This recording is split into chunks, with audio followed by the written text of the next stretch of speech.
have to warn you, some of this footage that you're about to see is clearly inappropriate for young viewers. Please ask your children to leave the room. And I'm serious. You really don't want your kids watching this, and it's not going to be fun for you to see it.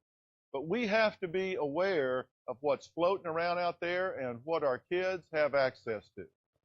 Hi, kids. Remember me? Welcome back. Podawful's here. And boy, the goons have been up to something. Tonight's show, I got Mersh. I got Gavin McInnes. I got Alex Jones. And I got Dick Masterson. And somehow they're all together in the same place on the same day doing the same nonsense. Here's what happened. 10 months ago, caller Mersh called into the Dick Show, Dick Masterson's podcast. And people made fun of it, and then it kind of went away. And like most things in Mersh's life, it fizzled out completely. And now, here we are 10 months later. I don't know how. Somehow, at this point, it comes across Gavin McInnes' desk. Gavin, goon of the show, Gavin. Friend of the show, Gavin. But, goon of the show, Gavin. Anyway, it comes across his desk, and he manages... Well, you know what? I'll show you. Let me show you what happened. Gavin sees this clip right here, and he decides he needs to do something about it. Here we go. Reasons I wanted to do a show today was some fucker. This is in the. I didn't send you this yet. I'm jumping ahead to the mailbag because it's relevant. Here, I'll forward you the letter. Dick Masterson has a show, the Dick Show. Yeah. And Dick Masterson is my bro. Oh, in fact, he helped me. He helped me build the first Zenoa Kinsman website, which got deplatformed and demonetized. But no, the second one, he helped it when it first got demonetized. He had another monetization idea. And I don't think he realized when you're doing something for Proud Boys, you get DDoS attacks and you get shut down and you have to build this thing. And he was just used to building normal stuff for normal people. So I would call him like 10 times a day, go, we need this and we need that, and this got shut down and this isn't working. And he just texted me towards the end of our relationship for that project. He's just texted me, he's like, are you high? He's like, I have a job. And I'm sort of like, well, you shouldn't have signed up for this because this is what this entails. right. This is your job now, bitch. So check out one of his callers. Okay. I sent you the time. I realize at this point, this is becoming sort of podcast inception. It sort of turtles all the way down. Just wait until we start covering Mersh covering this clip. It's going to be a podcasting nightmare. Look at me, Mom. I'm a reaction channel. So anyway, I have to show you this one. I have to do this because this whole thing, it all rides on, you guessed it, little old me. I'm the reason any of this is taking place to a degree, to some degree. What you may not realize is if you don't know Gavin that well, maybe you don't know this, I am best friends with the guy, the other voice you hear from Gavin's show, his little producer guy, and he is a little guy. I carry him around. I hold him like a baby, and I give him a kiss on the forehead. His name's Ryan Katsu Rivera. Ryan, all he is, basically, is Dick's sidekick. And yet, he's actually more famous than Mersh. And Mersh, he don't cotton too nice to that. So, in this clip, they've got some foul, some choice words for our buddy the Triangle Man, and Mersh lost it on Nightwave Radio the other night. Now, this is the brilliant thing. I was going to cover this clip anyway, but now we've got an entire Mersh overlay to put on it, so you know I had to do it. And on top of everything else, it happened the same day that Mersh and Royce went on InfoWars. My puppets are moving up in the world, ladies and gentlemen. It was like when Jim Henson went on SNL for the first time. I truly feel honored. I feel very special that our connection to Alex Jones has gotten so much deeper in this show. It used to just be a deep appreciation for one another, and now he's inviting my own puppet-like creations onto his program. Truly incredible stuff. They're at the height of their highs. Mersh is He's planting seeds right now. He made a Nightwave episode called Planting Seeds. He truly thinks he's riding high. God, what was it? Was it 2 years ago now? How long ago was it when I first came up with the nickname Hollywood Mersh for Mersh? If you thought it was bad before for the E-Celeb, wait until you see this. So here's what we're going to do. I'm going to play this whole clip just like I'd already intended. And then I'm going to play Mersh covering this whole clip. And then I'm going to get a reaction from Ryan Katsu Rivera himself. Mersh had some very mean things to say about him, and I'm going to give him the chance to respond. Let's go bully the internet. This is Pod Awful. Pod Awful TV. Oh, y'all is doing it right. Pod Awful sucks, you faggot. Buzz boy. You danger. You scam artist, douchebag. You're the worst, motherfucker. Just give up. You fucking little piece of shit. You're crazy. You're sick of your head. Fucking dweeb. Faggot. Jackass. Pod Awful sucks. You know what? You're not funny. I want to really kick your ass. You're human trash. My mom doesn't like it when I mention Pod Awful anymore. Woo! Goddamn, don't you love seeing an intro, a title like that? Pod Awful on Mersh, on Gavin, on Dick, on Mersh, on InfoWars. Truly brilliant stuff. Amazing. Truly amazing. You never thought it was going to happen. This is what it's like when goons collide! My apologies for taking a little extendo break there. A couple weeks without Pod Awful, and doesn't the internet feel a little bit nicer now that I'm back? You're welcome. Every once in a while, it's probably good for you to appreciate what you've got here. You know, there's plenty of people who are mad right now that I'm here. And those same people, they're quaking at their boots seeing you guys in the chat going, oh my God, thank you so much. The internet was so boring without you, Pod Awful. We love you, Pod Awful. Pod. They call me Pod. You guys can call me Bullets, but some people out there, they call me Pod. I love to see what you have to say about this. So let's do it. Let's check in with the chat room, see what they're saying now that Pod, Jesse, Rape PS, they call me, now that I'm back. Let's see what they have to say. We're live as we are every Sunday, 8 p.m. Eastern Time, podawful.tv, or you can actually get us now at awful.tube. We will always be at awful.tube. Wherever our YouTube channel is, we'll always be there. Let's see what they're saying. Mersh is in here, says Barry Seinfeld in the chat room. Good to see you back, Jesse. Love you, Bullets. Greatest show on the internet. Bullets is the best. The internet is good again. I'm glad Pod is back. Jesse is the greatest guy. Bullets, bang, bang. Okay, bang, bang, gang, gang. Welcome, everybody. And I'm happy to have you guys back here, too. Now, listen, happy to be here, obviously. I have not been gone from the internet, by the way. This whole time, I've been appearing on other people's shows. If you're missing out, listen, I was on Twisted Mind with Andy and Kyler like 1 million times. And all this time, if you somehow missed that, there's stuff in the Pizza Fund. We've been restoring Pizza Fund content a little bit at a time. I believe everybody in the $20 level, all your $20 content in the Pizza Fund is back. Most of the $12 content is back at this time. And pretty soon, all of the old episodes, like all the stuff that used to be free, we're going to get all of that going too. I asked Richard about a new Pizza Fund.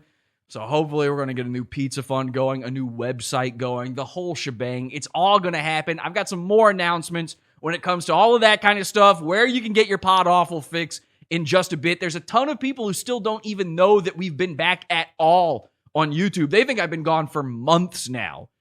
So some of you are truly retarded people. I don't know. You're physically retarded, I guess. I don't know how you don't figure it out. Just type Pod Awful into YouTube. It's going to come up. You know? You know where I am. You can find me. We've got a Discord. We got a Facebook. Join our Discord. podawful.com/Discord. We got a million places where you could figure this shit out, man. Yeah, podawful.pizza is still there. Listen, all I'm saying is a little cuckoo if you don't know that we've been back, but Pod Awful's been back, baby. And honestly, even since we first got kicked off of YouTube, the show's kind of been when I am doing it, it's kind of better than ever. So you're welcome.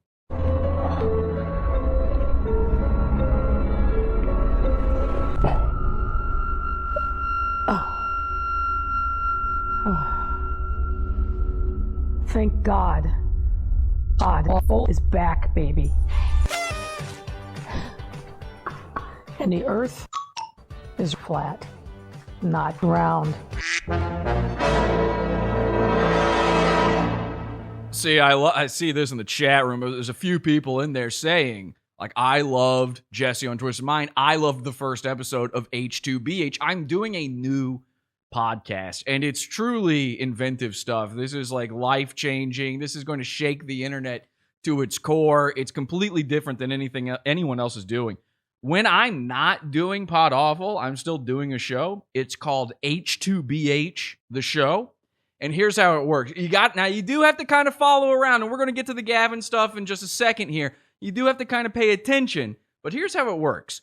If I'm in the chat room of someone else's show, that's my show. If I'm a guest on somebody else's show, I don't know if you've ever noticed this, it's pretty much my show at that point. So I've called that new show H2BH. Happy to be here. I'm just happy to be here.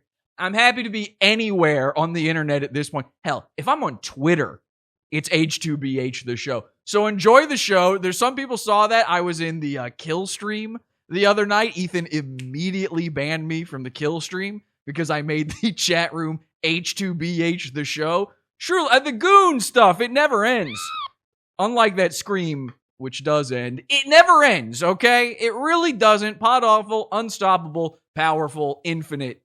We're here forever. We're here to stay. Thank you to the piranhas who help keep this thing going and the ones who are paying attention to that. I'm so glad some of you did see that. I will be taking some of these appearances. I'll be recording them, and I will be uploading them to the Pizza Fund, perhaps some other stuff. I've even thought about, tell me this, should I open up a second YouTube channel where all I do is post other people's shows that I happen to be there for?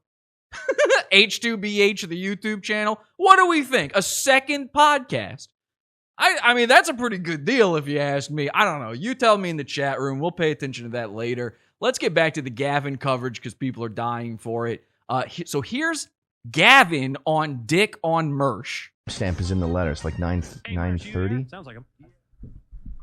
Now, this is incredible. So Gavin believes he's just watching a random clip of Dick, and that Dick's just got some guy calling in. So uninformed. And this is what I don't mind being criticized, obviously, but when they have everything wrong, you get mad because you go, you don't really care, or you would have looked it up. Right. Because of this asshole. Yeah, I have a problem. And then when he leaves these guys to rot in jail. Wait, go back a little bit. That's Mersh from this other shitty show called Revenge of the Sis. So there's my good friend Ryan. Now, I had to talk to Ryan about this. This clip came out last week sometime. And I just got off the phone with Ryan before the show, and I said, did you bring this up to Gavin? This feels like you made this happen. And I think Mersh thinks that's what happened here, because Mersh is very angry. Wait until you see how mad he is at Ryan. It's bizarre. He got a little upset with a guy who's just... You want to talk about a guy who's happy to be here? Ryan is just along for the ride, man. He doesn't give a shit about being on a show. He doesn't give a shit about being a sidekick to Gavin. He's just happy to be making a little money, getting to do something fun. That's all he wants in life. And Mersh is so mad. Wait till you see this. Anyway, so Ryan brings up, he knows Mersh because he knows me. And Ryan says it's this shitty show. It's Revenge of the Sis. Now, if you don't know this, ROTC and particularly Mersh have been acting like they've been waging war on Gavin for years now. And they act like Gavin knows about it. Okay? You may recall, we've got a show in the Pizza Fund called World War. And if you have that kind of memory, you may remember that our very first victim of our World War, the first one we ever did, was, of course, Gavin McInnes. It also featured the internet's Red Bar Radio on it. Fuck yeah, shout outs. I hope he's doing okay. Apparently, he's very sick. Blessings be to him. I hope Jules is okay, and we wish him well. He's got some sort of disease. I've done my speculating about it, but I mean this. I really do. I don't make fun of Red Bar anymore. He's going through hell, so hopefully he does better. But when we were on friendlier terms, Red Bar was on the show. We went to war on Gavin McInnes, and if you recall, the reason I did that is because Gavin knew who I was. Now, this is important. I like to affect the people I'm talking about. I don't like to just cover. You know, a lot of shows out there, they point, and then that's it. Most of their insults are just pointing. What they do is they go, look at that. And then you go, tee-hee-hee. Yes, I did look at that. And they go, see, I pointed at it. And then in the back of your head, you go, I was going to look at that anyway. I didn't really need you in the equation. I could have just watched this clip without you. And then you come to Pod Awful because I make them mad. Okay? Gavin thought I prank called him one time. So we went to war against him because it wasn't me prank calling him. And he had a lot of shitty things to say about Pod Awful, despite the fact that I had never done anything mean to Gavin. In fact, I like Gavin. I've thought Gavin was funny for an oddly long time. I've known about Gavin since before most of you ever even heard of him, okay? Back in Vice days, way before any of this other, way before a Proud Boy walked this land, I did. But that's how Gavin became a goon. He kind of invited himself into Pod Awful's Gooniverse. Now, over at ROTC, they've got sort of a different way of approaching things. Here's what they do. ROTC, they put a video below them in the shittiest overlay you've ever seen. And there's a lot of shitty overlays out there. We've been trying to come up with a term for these things, by the way. That we call them jabroni streams a lot because all these guys seem to love wrestling. But there's some worse. There's some of them that doesn't quite cover. Pod Kitchen is a good one. There's these Pod Kitchens. There's these jabroni streams. I don't know. Let me know in the chat room what you guys think we should be calling these things. But basically these OBS overlay streams. Ugh. Any of these free template streams you see out there, anything with a vaporwave aesthetic, ROTC, what they do is they do the same thing as everybody else. So that's cool. And they put a video below them and they go, look at this. And then they tell their audience, this guy, he knows who we are because we're E-famous. And then their audience, they're 60-year-old women. I'm not kidding. Look into this. Really do your research. Go over to ROTC when they're live one day. Go through the chat and try to find these people. You know, really put on your autism helmets if you can and search them, track them down. If you have to, go to their homes, spy through their windows. Really dox them. It's cool and it's fun. It is not illegal. So, and if it is, your fault, not mine. But really, really stalk and harass these people. I'm kidding. YouTube, that's a joke. I don't do that. But do look up their Facebook profiles. Share them with nobody. That is legal to do. But absolutely look into them. You know, if you see a name like, I don't know, Trump Confetti 1692 or something, that's a 60-year-old woman. I have run into many of these women. Some of these women have even quit listening to Mersh and now watch Pod Awful. And to those of you, I say, I wish you good luck on your journey with osteoporosis and fibromyalgia, of course. But maybe, you know, maybe don't chat in the chat room. I don't know if I want people thinking I have 60-year-old viewers. I know one day I will be that age. Listen, I understand. And you probably have some amount of wisdom. But the problem with the 60-year-old boomer viewers is they'll believe Rolls Royce and Mersh when they say that Gavin knows who they are. And so Mersh acts like it's sort of an asymmetrical warfare with him. You know, Mersh goes to war with Gavin. And here's what Gavin does. He goes, I'm a fucking millionaire. I don't know who you are. And that's what you're about to see in this clip. Mersh thinks he is Gavin's biggest thorn. He thinks he's Gavin's Jesse. His Gavin's pod.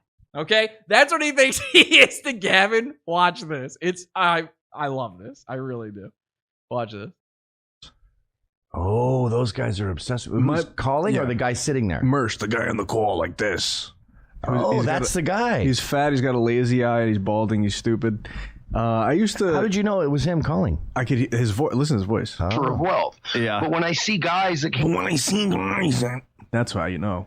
My friend you can see Gavin. Oh man, Ryan's about to say something good. You can see Gavin like trying to calculate. Like I know Ryan has told me about this guy before. who is this guy? He's having to roll through a mental Rolodex of haters so huge it includes the U.S. government. So you might just think that maybe Gavin has no real clue who he is. Basically, at some point, Gavin had to sit there with Ryan, and Ryan had to go, oh, you know, these guys, they're trying to fuck with you in this way. And Gavin was like, I don't care. I invented Vice. And then Mersh is sitting there like, please, Gavin! Gavin! Please, Gavin! Notice me! Notice me! This is the way the 60-year-old Nightwave viewers, this is how they act about me toward Nightwave. What they'll say is like, Mersh doesn't even know who you are. And then I'm going to do this episode. Guaranteed, tomorrow night's Nightwave is going to mention something about Pod Awful. Okay? Mersh got onto Gavin's show after this clip was out for 10 months by accident. Gavin thought that this was a random viewer of the Dick Show calling in. He had no idea who Mersh was. Yeah. But when I see guys that That's how you know. My friend Jesse of Pod Awful, who's been deplatformed off everything, his little show, he hates both of these guys. Well, now I feel bad giving them credit. I thought, and see, Gavin knows who Pod Awful is because Gavin's run into Pod Awful before, and because Ryan is my friend, and Gavin knows who I am. And every once in a while, Ryan will be like, hey, you know Jesse from Pod Awful? And Gavin will go, oh, yeah, that guy? And then when Ryan is like, hey, you know Mersh? And Gavin's like, remind me again? I don't... I was just a random caller. See, I thought it was just a random caller. He says, you don't want to hear that. When you're Mersh, that is the last thing on earth you want to hear. Dick Masterson and Mersh are enemies of the Pod Awful show. Oh. It's a whole thing. Co-founded Vice. It's a whole thing. And you see Gavin, he's like, oh, okay, all right. Anyways, Back a little more? if you want to go out and be a left-wing grifter, yeah, dude, if you can make up a fake Twitter account right now and be like, oh, I'm trans and I can't afford my top surgery, and you can get a bunch of those retards to give you money, I'm going to fucking laugh hysterically. That's a great transfer of wealth. Yeah. But when I see guys that came from Canada that co-founded Vice, which, by the way, is, that was the OG prototype for, like, subversive, like, hey, weed, man, fucking in the media, and, like, now Action Bronson has a fucking TV show because of this asshole. Somebody in chat says, it's so funny to see Mersh play down the success of Vice. I know. This is a guy, we're really going to delve deep into the psychology of Mersh tonight on the show. I got something for you. It's going to floor you. Unless you're autistic, it's going to floor you. You're going to be like, holy shit, I didn't even see this coming. Mersh has thought he was an E-celeb since about day one of ROTC. He's treated himself like people know him since the first day on the internet. And every day for Mersh is basically Mersh's first day online. Look at the way he behaves. This is a guy claiming he's going to the gym every day and I'm working out. By August, I swear to God, I'm going to be so big and built. The haters won't be able to say anything about me anymore. And then 2 minutes later on Twitter, he'll post his steak and pasta meal. I swear to God, this guy tweeted out to a dude who he's been talking to on Twitter about working out at the gym. He tweeted to him a picture of his meal from Checkers saying, look, they got a new flavor of chicken at Checkers now. We know you're not going to the gym. Let me tell you something, Mersh. If you even dare think about going to the gym, I will beat shit of you. I swear to God. Don't show up. Bro, do not do it. Don't do it. Don't do it. Listen, I have been working out. I've been going to the gym every single day. Every single time I hear Mersh say on Nightwave Radio that he's been in the gym, every time he shows up on Nightwave wearing his brand new Under Armour shirt, I run over to my gym and I just start pumping. And by August, I've been juicing my gourd off, man. I am goofed up on juice right now. I'm geared out of my gourd, okay? And I'm telling you, my head's gotten so big. I could headbutt Mersh into the ground so hard, it would plant his seed and it would grow a new, brighter, sunnier Mersh. I could take my fist and just swing it around in a perfect circle, bop him on the head, whack-a-mole style, and he'd go through the earth. I promise you, Mersh, I go to your gym now. Stop, go. Don't show up. If I see you on the row machine using it the wrong direction one more time. I saw Mersh. I walked into the gym and he was using the leg press, but he was putting his butt up against it. He was working his ass muscles out. It was very strange. And I swear, dude, mostly he goes there and you can see him in the window of the gym. He's just on the treadmill, but it's on the slowest setting. And he's like, fuck. And he's eating while he does it. This is the strangest part. They've got a cup holder on. I don't use the treadmills at the gym. They've got a cup holder on there, and he's got a set of boardwalk fries in there. You know, it's in that orange cup that has pictures of French fries on it, and he's eating that. In the other cup holder, he's got the exact same cup, but it's filled to the top with ketchup, and he dips it. I saw that and just one time, I was so ready. So let me tell you something. I've been waiting every day now. This is the reason I've been doing a show for 2 weeks. Every day I go to the gym while it's open and I just pace around in front of it outside waiting for him to show up. He hasn't showed up once. For weeks before that, when he started talking about the gym stuff, here's something I would do. And I recommend you do this too. I've said it before. The funniest thing you can do to Mersh is give him money. He does the worst things with money. So what I've been doing is every time he says that he went for a walk or went to the gym, when he tweets that out, I just anonymously go to his Patreon, his PayPal account, and I anonymously tip him the exact amount of money to buy a Big Mac meal from McDonald's. To the exact coin with tax, that amount of money. And then every time I see him, he drives out of his little Section 8 apartment in Champions Gate in Florida. He goes across the street to the McDonald's. It's right near the Miller's Ale House, by the way. He goes across the street to the McDonald's at Champions Gate, and he goes through that double. He's carrying his gun, by the way, when he does. He holds it out of the window, and he goes through that double drive-through at McDonald's, and I see him come back out with that Big Mac meal. I suggest you do this. Give Mersh, look up the prices for the new Checkers chicken meal and give him that amount of money. You want to see him? He has actually gotten fatter.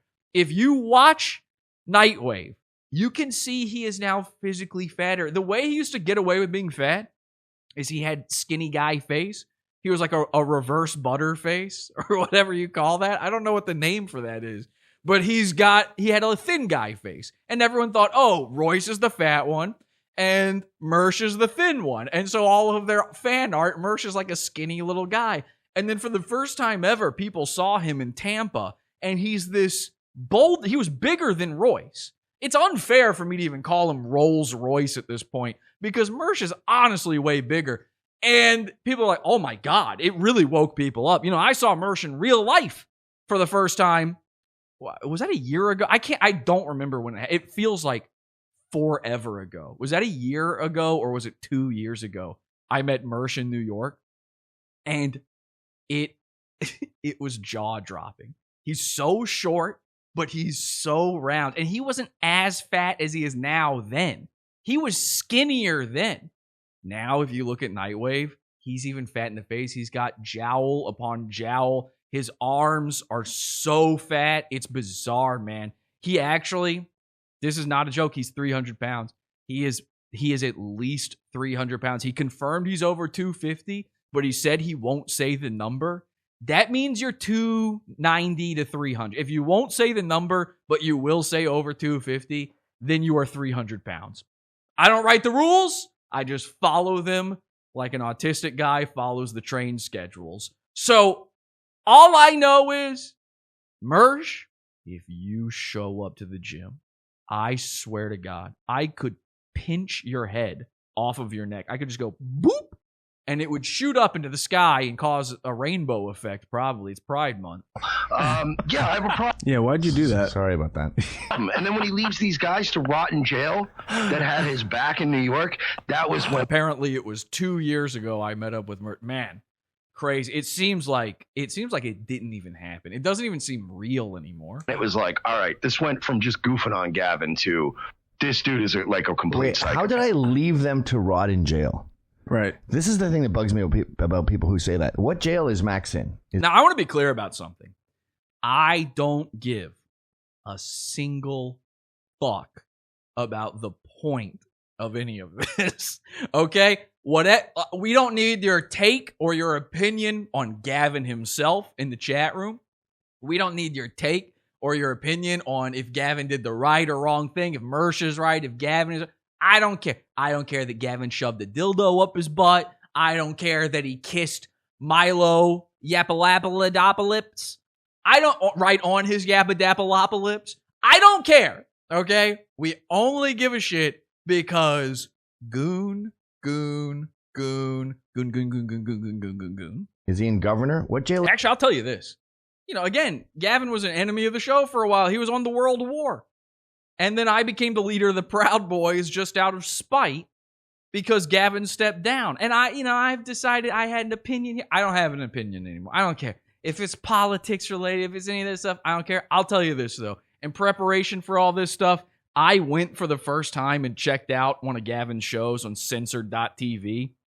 They've got free previews for like 5 minutes. You can watch the first 5. I'll tell you something. I watched the first 5 minutes of one of his shows. It was funny. Gavin's a funny guy. It was a funny show. It is very rare that a show makes you laugh out loud in the first 5 minutes of the show. Extremely rare. Gavin actually had me really laughing. So, and this ain't a suck up to Gavin or any of that kind of stuff. I don't care. This has nothing to do with Ryan. It made me laugh. It really did. So, I don't give a shit if Gavin personally was the one who was fighting Antifa members. He killed a guy. I don't care if Gavin started the insurrection on the Capitol himself, if he drove a stake through a policeman's head and then took that policeman's gun, turned around and fired it on that woman who got shot right in the gourd. I don't care about any of that stuff. It's a funny show, okay? I hope he did it. I hope he is currently, I hope the guy, the big fat dude with the black wife who's in jail, the Proud Boy, I hope his wife is cheating on him with Gavin while Gavin laughs at him for being in jail. I don't care if it doesn't matter. We're here for the goon crossover, okay? What is John in? Is he in Bear Hill? But Gavin is funny. I like Gavin. I thought this was just a stranger. Now I feel like I'm giving a loser attention, so now I'm reluctant to go off on a tangent. But like, see, look at this. So he thought this was just some guy calling in, and now that he knows, it's here's a guy who thinks he's at war with me, and I don't even know his name. I can't even remember him. I don't want to cover it. I love it. I love watching Gavin immediately deflate on this. It's a 10-month-old clip, and he's like, oh, we got to take a look at this. Oh. I talked to Max. Oh, it's Mersh. Ew. Gavin's above Mersh. Gavin is above commenting on Mersh, not me. John on a regular basis. I talk to their families. I talk to Max's dad, Rocky. I've sent tens of thousands of dollars to Max's lawyer, Ron Hart. And I believe him. I believe all that stuff. But if at the same time he was then stealing that money back, somehow funneling it back to himself, and then shoving a black dildo up his ass in front of those guys' kids, I would not care. And by the way, here, you know what? Here's something. And people aren't going to like this. I'm tired of hearing about Gavin shoving the dildo up his ass. I'll tell you something. I watched that live. I had a free Compound account back then, and I would watch Gavin McInnes' show, and it was the only show I'd watch on there. And I watched Gavin shove that black dildo up his ass live. Let me tell you something. It was funny. It was funny.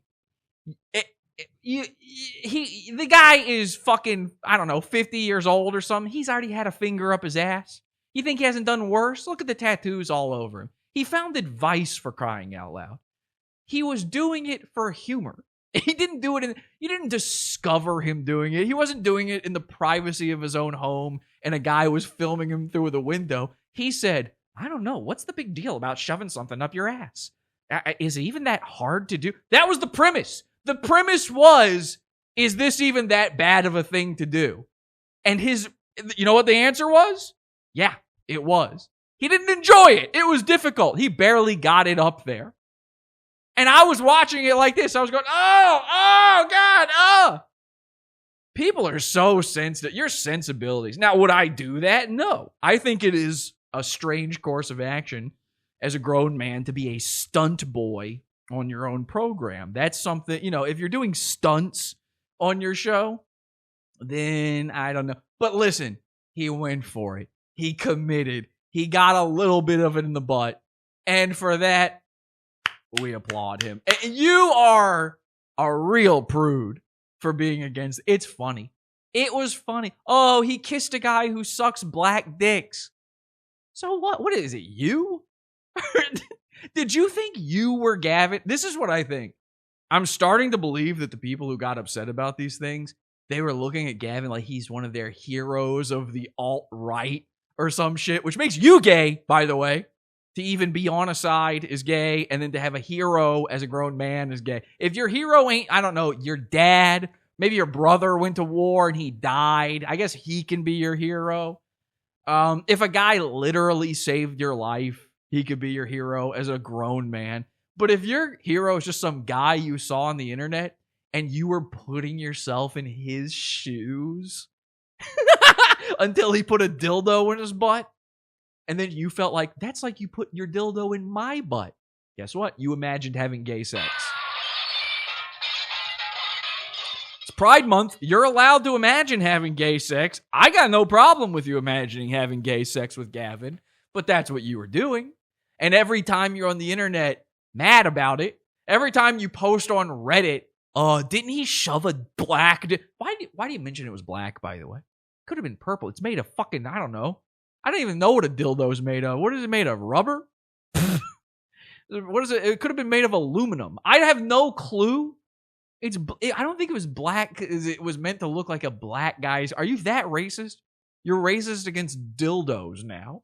That's psycho, man. I don't know. To me, you're thinking way too hard about it. And let me tell you something. I've been in this studio that Gavin's sitting in right here with all these things on the shelves. Every single one of these items has been inside Gavin's rectum. Every single one. Rectum damn near killed him. Look at that hand he's got behind him with the crossed fingers. You think he ain't shoving that up his ass for funsies? You have no idea what's going on behind that paywall at censored.tv. There's a lot of things being put up butts. Guys' butts, girls' butts, them's butts, they's butts. Speaking of them, theys, and it being Pride Month, I had this thought a little bit earlier today. Shouldn't the pronouns for a trans person be were, was? Okay, let's get back to the clip. I don't work with John's lawyers. John's middle class. And Ryan has absolutely been up Gavin's butt. Gavin's been up Ryan's butt. Look, here's a lady. This is a porn star. Gavin used to sit in front of this woman, and she would just fuck herself. It was horrifying. It wasn't even, she's a porn star. And she'd sit there with her legs spread eagle behind his head. And then he would like put on a green screen. It looked like he was being birthed out of her vagina. And she's just sitting there fucking her own asshole and playing with her tits while he's like, so, what do you think of Trump? What do you, I mean, you're a conservative woman. What's that like? And then she's like, oh, I don't know.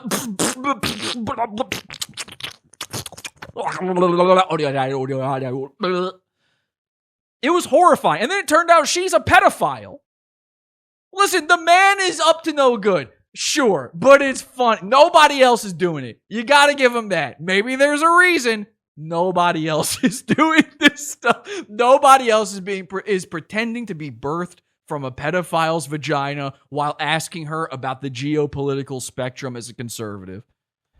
John's lawyers are, highfalutin dudes. Max's lawyer is just a local prosecutor in New York, Ron. I talked to Ron for hours. I still do. And how do I not? The other lie that goes around is that I turned them all in. She abused kids while on meth. How do you not want to see that woman get her asshole fucked by a black dildo while Gavin sits in front of her and says, like, hey, have you seen this video on YouTube? I mean, come on. Come on. Right now, listen, let me tell you something. I'll tell you something. Some of you in this chat room right here have said that thing about Gavin shoving that dildo up his ass. Nobody else is defending him on this. Has anybody else ever defended Gavin on putting a dildo in his ass? Now, again, let me be clear. This is something I would never do. Not in the privacy of my own home. Certainly not on camera. But I'll tell you this now. Those of you who have been so anti that, if I said right now, let's see if I can fit this microphone up my ass, you would watch. You'd watch. You would want to take your eyes away, but you would not click away. You may look through the fingers. You may go ooh. You may turn your head. You may call your wife in and make her watch it for you. That's what I do when something's gross. But I can't look. You do it. But I'm telling you, you won't click the X. You wouldn't do it. And it's funny. That's Sandy Bauckham starts that rumor. After this shit went down, I said, guys, here's the deal. You either go on the lam. Once there's a warrant out for your arrest, you either go on the lam, which is a choice, but I wouldn't recommend it. Or you get a lawyer, and I'll get you a lawyer. Here's a bunch of lawyers. Here's a bunch of numbers. And then they went in. Now, I separated myself from the group because I wanted the jury to think it's not a gang. It isn't a gang. And a gang has no leader, as I told you. Somebody in the chat says, please do not pull a hip star on us. No, exactly. If you're doing stunts on your show, you've run out of stuff. You've run out of stuff. But you know what? I will give Millhip this. Gay Millhip. I'll give him this. Nobody else is doing that. They're doing every single other thing he does, but nobody else is doing the stupid shit that I would never, ever fucking be caught dead doing on a stream. Stunt boy garbage, you know? Nobody could. I can't punch my wall again. And Pod Awful makes me do that. I sure do, buddy. Did it work? I don't know. David Kyriakos had all his charges dropped. Fatwa Jeff got away with just a year of weekends. He's moving to the south now, by the way. 8 others had all their charges dropped. And then go to that charity there, Justice for Liberty, which has since been shut down. That's a weird grift that you would raise $52,000 for another person. Right. That's a weird type of grift. And I had to keep switching that up. That was the page that Dick helped me with. I had to change the thing from this donation thing to Cameo to the Doodle auction to all these different things. And we had our payment process. Now, somebody says, now this is the thing. Let me be clear about what I'm saying with this stunt boy stuff. If you're a young guy, if you're a young man, you can kind of get away with doing it. You have the veneer of stupidity of being young, zero wisdom, complete lack of foresight. You can get away with it. Somebody in the chat says, I bet you can't put hot sauce in your eyes. Let me tell you something. I did that already. He's making fun of Gay Millhip. I did that years ago. Years ago on the show. I was a nobody. I was like 1 season into Pod Awful. I had on as a guest Andrew WK, and as a bit, I poured sriracha all up my nose and eyes to look like his album cover. I Get Wet, where he's got the blood coming down. I did that. So that's the thing. You can't even be original doing it. I only know one conservative man. I only know one guy who hosts a conservative talk show, and live on it, shoved a dildo up his ass. At the very least, it's original. Pouring hot sauce, none of that stuff. None of that other shit. Destroying your set, that's not original. None of that. Showing your ass on stream, not original. Gavin already did that. But once something enters the forbidden zone, then you are in new territory, my friend. This is all shut down because I was raising money for Proud Boys, and that Pixar didn't happen. I'll try to find that terrorism. For you. So now I'm permanently blackballed from all credit card payment processors.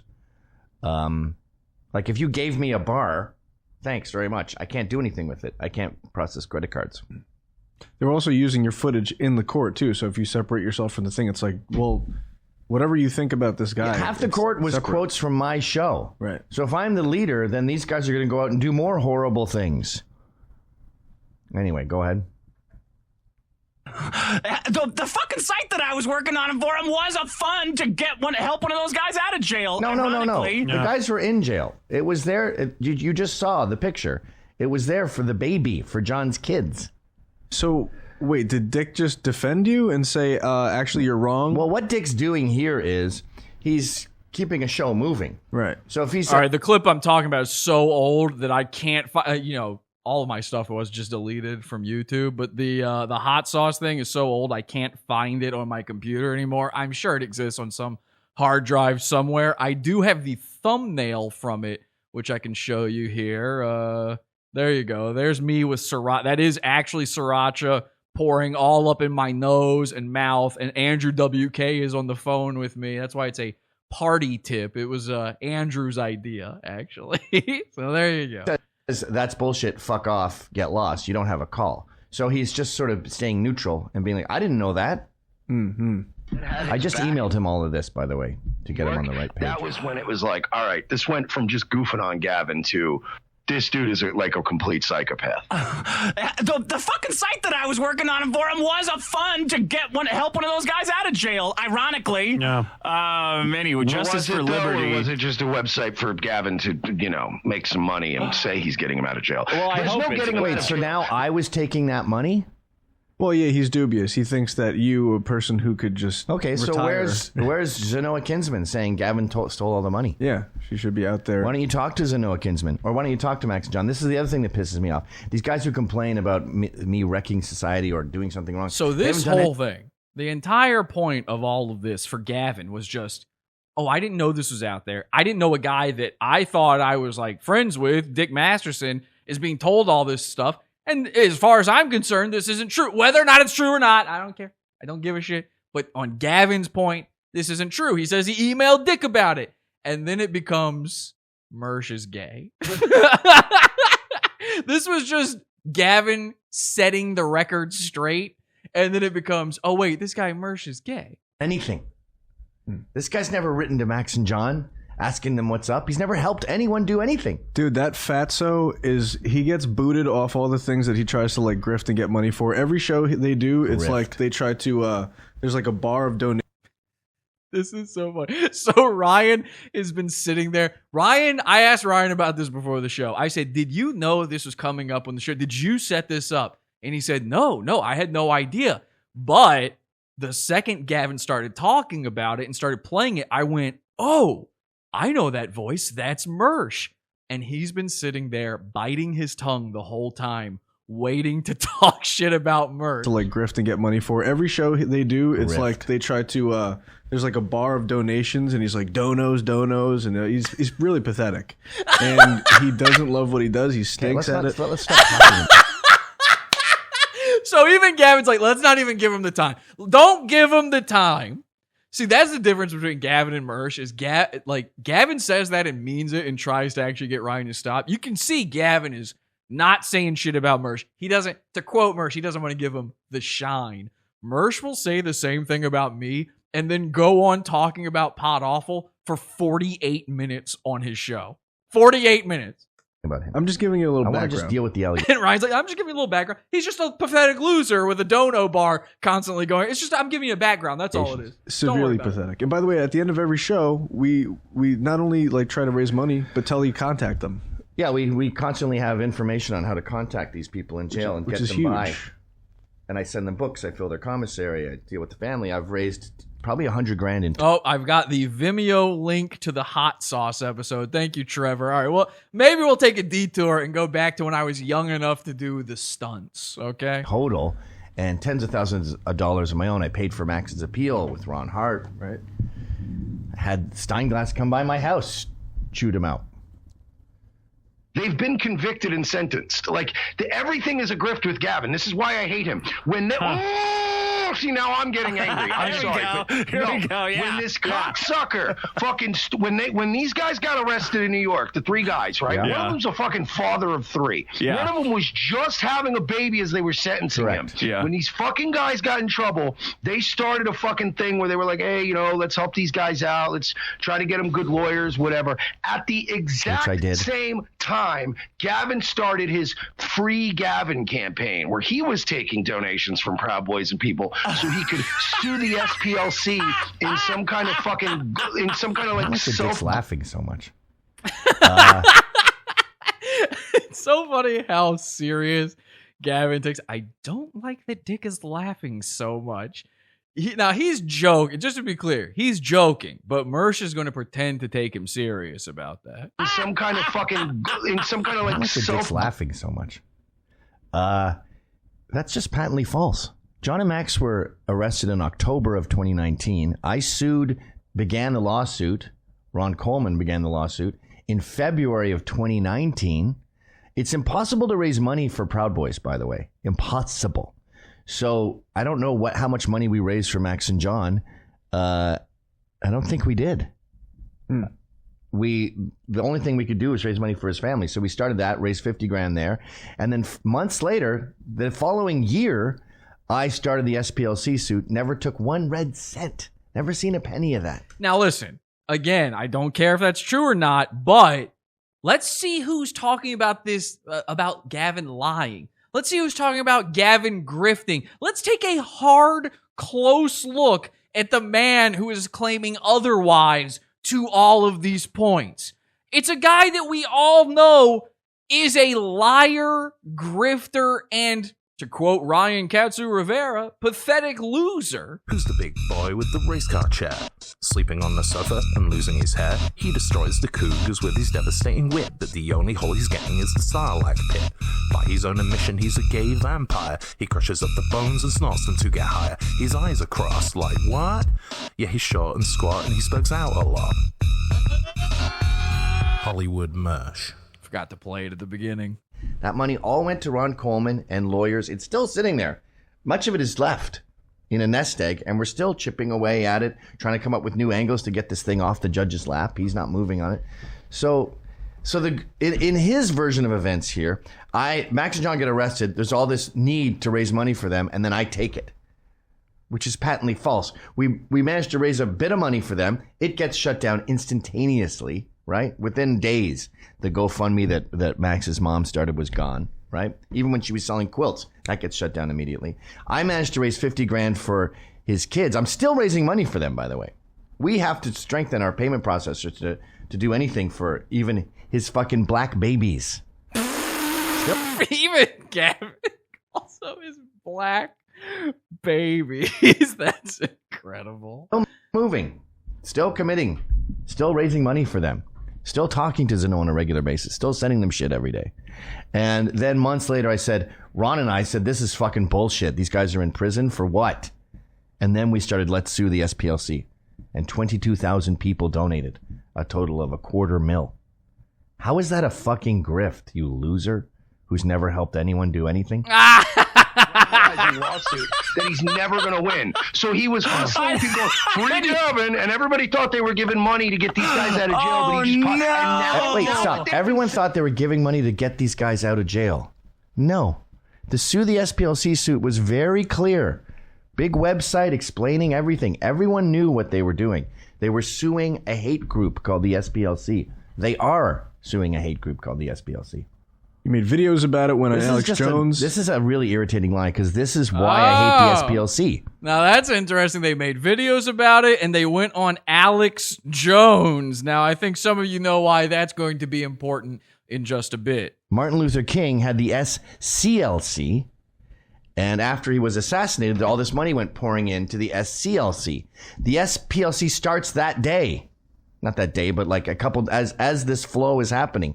And they hire a random dude who has the same last name, Abernathy, as Martin Luther King's partner. Somebody in chat says, that's not true. Mersh raised money to buy Tim Pool a new beanie. You're right. And where did that money go? Into Mersh's pocket. He never bought the beanie. He never attempted to send it to... In fact, Mersh has done so many of these style grifts in his life, and every single one of them's gone nowhere. He did multiple to buy a new hard drive or something like that, or was it a mixer? He did multiple for that. Didn't get it. Continued taking donations on his show all through that time. And then finally just bought the mixer like years later on his own, or hard drive years later on his own. I mean, the dude, this guy crashed his car while drunk driving, lost his license, and did a GoFundMe to get a new car, crashed it again a couple months later, and did another GoFundMe for another car. Somebody else in the chat said, "Where's the money, Gavin?" We don't care. I hope he sent it to a terrorist network. It doesn't matter where the money... I hope he took the money and burned it in front of the black babies. That's not the point, okay? Calm that part of you. It's not about that tonight. It isn't about who did what with what. Who cares, okay? This is a study of goonery.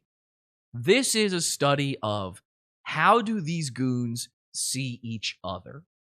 Now, Dick is here. We've barely even mentioned Dick, because Dick, man, I barely even cover Dick anymore. Dick is now the internet's lolcow. Dick is known on the internet as being a pedophile. I mean, I don't even have to try any harder. The whole simp text thing, forget about. I could have just waited and the cuties thing would have happened and he would have been a lolcow anyway. We just beat him to the punch by a couple of months. But Dick is old news, basically, so I haven't really said a lot. But you're watching Dick during these clips, and if you really pay attention, you'll notice he is trying so hard to make anything Mersh says to be relevant, interesting, or funny. I mean, this dude is breaking his back trying to do it. This clip is from a much longer segment of his show where Mersh was on there. And before that, you know what they were talking about? I'm sure we've even covered it on this show. Mersh was talking about being a manager at a strip club.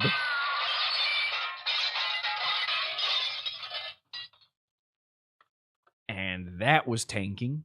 That was going nowhere. So Dick had to ask Mersh, what makes you a rage? Which is what he asked somebody when he's ready to get rid of them from the show. That's what he says when he's about to hang up on you. Now, Mersh, I don't know if he knew that or not, but he utilized that time and got things going again.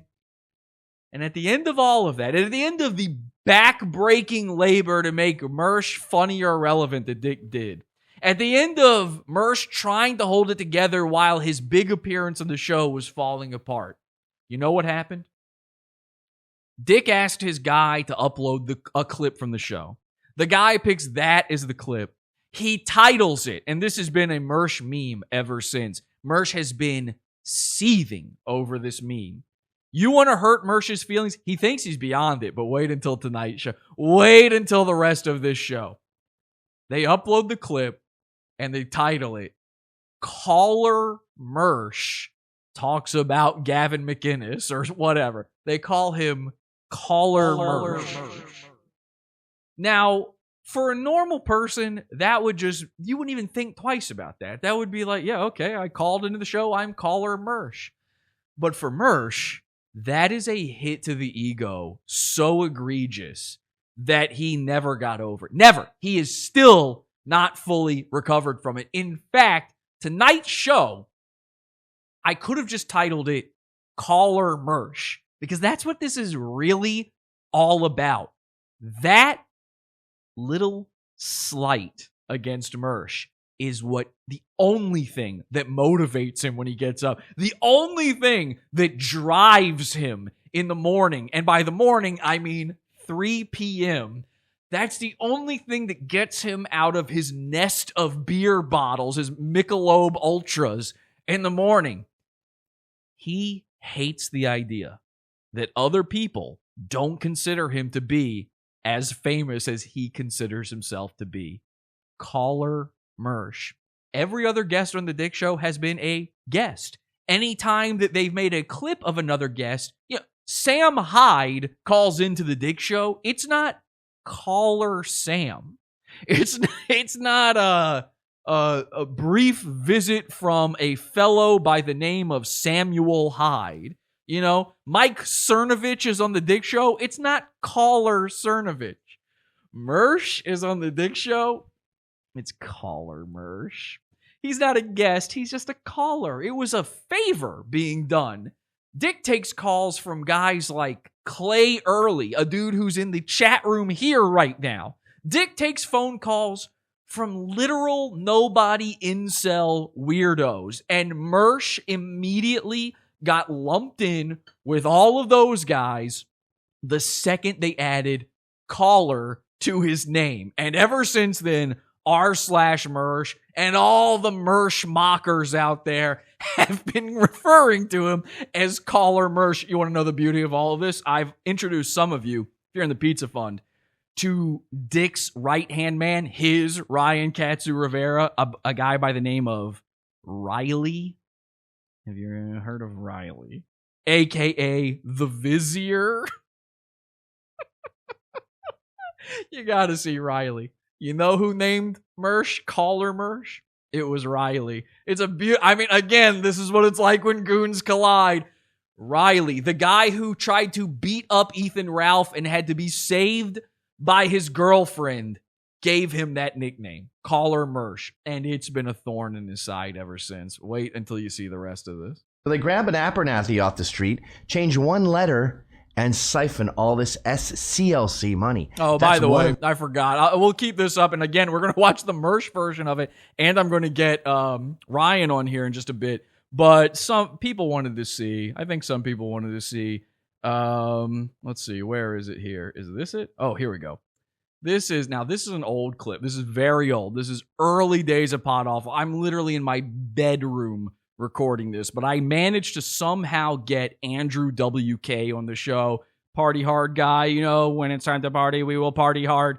You've heard his music. Great guy, funny guy, and I really like Andrew WK. He was nice enough to do it. He said, you know why I did your show? I met him again later, like in real life, I met with him.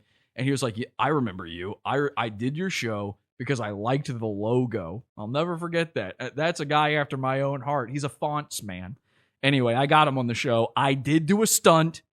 I haven't seen this video in forever. I disavow every single thing you see in this, the way I look, the way I act, and my voice, anything. I'm against old episodes now. I don't even want to put any of this stuff in the Pizza Fund.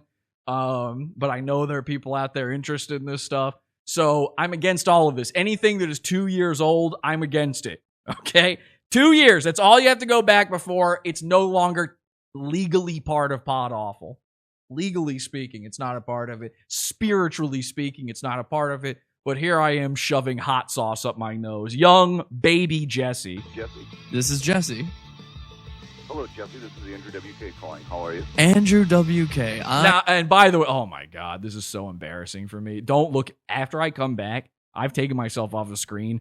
You are not allowed to look in my direction at all. I want you to focus on the Mersh puppet. I want you to look into the CRTs. Look at Gavin's face. Whatever you got to do, stare into the Christmas lights. Do not look at me. Okay? Please, for the love of God. But I'm glad we're playing this because this is actually going to go to another point I was going to make about Mersh tonight. Now, I'm brand new to doing all of this stuff, basically. I've been doing it for maybe a year and a half at this point. And to have a guest this huge on was insane. It's still insane. It's nuts that I got a Grammy-winning artist on my podcast. I want you to take that in. I had a show no one listened to, and a Grammy winner is calling into it. This is really Andrew WK. This isn't like a fucking bit. I asked him on Twitter. He did it. You can go to the Andrew WK's website and find the link where he posted about Pod Awful on there. The point is, Google that shit. It's real. So I want to point this out, though. I do something, because I'm young, because I'm new, I do something in this that you should not do. I act like I've never been there before. I'm enamored with the fact that it's actually Andrew calling into the show. You shouldn't do that. This is Jesse. Hello, Jeffy. This is the Andrew WK calling. How are you? Yeah, Andrew W. Yeah, this is when I started transitioning into a guy. Look at Jesse's Sam Cedar style backdrop. I was doing all these things before everybody. Okay, now that you called, I am much better. Are you familiar? Have you ever been on the chat roulette? Yes, I've seen chat roulette, of course. Okay, great. So I went on there when it was still a new thing. Now I have long hair, much like yourself. I happen to have been wearing a white t-shirt. And I meet a guy on there, and he says, Andrew WK. I didn't think he actually thought I was you. And then he asked me if he could come party with me. And I told him, yeah, you just have to prove yourself. By the way, I think I'm talking this softly because I had been sick recently before this. I think I had like a sore throat for a week before this. So this soft talking thing isn't like normal. And he said, what can I do to prove myself? And I, again, thinking he was joking, said, yeah, my facial hair is even thinner than it is now. Well, yeah, I'm like 12 years old in this clip. Come on, guys. The fact that I have Mexican facial hair in this, I actually shouldn't have it. I'm a baby. Beat yourself in the face with a shoe until you bleed like the... Did your eyes get droopier? I think so. The cover of my album, I Get Wet. And then he did. And I felt so bad that I hit next. Holy smokes. Well, all right, so the story is I accidentally made a guy. I didn't really mean to do it, but I made a guy on chat roulette beat himself in the face with a shoe until he bled. That really did happen. I mean, that's pretty impressive on his part. What I'll do now, and I'll conduct the rest of this interview like this, is I'm going to pour this sriracha into my nose and mouth to simulate, your very famous album cover, I Get Wet. So if you don't mind, it's gonna burn. Will it burn your nostril? I mean, I imagine so, but again, this is paying it forward. This is retribution. If you don't mind, could you perhaps maybe while I do this, just give the listener or the viewers a party tip? Okay, a party tip. And I've actually said this one before. This is one that I have posted and shared with the world. But party tip, if you've never tried it, it is a worthwhile life experience to inhale some black pepper.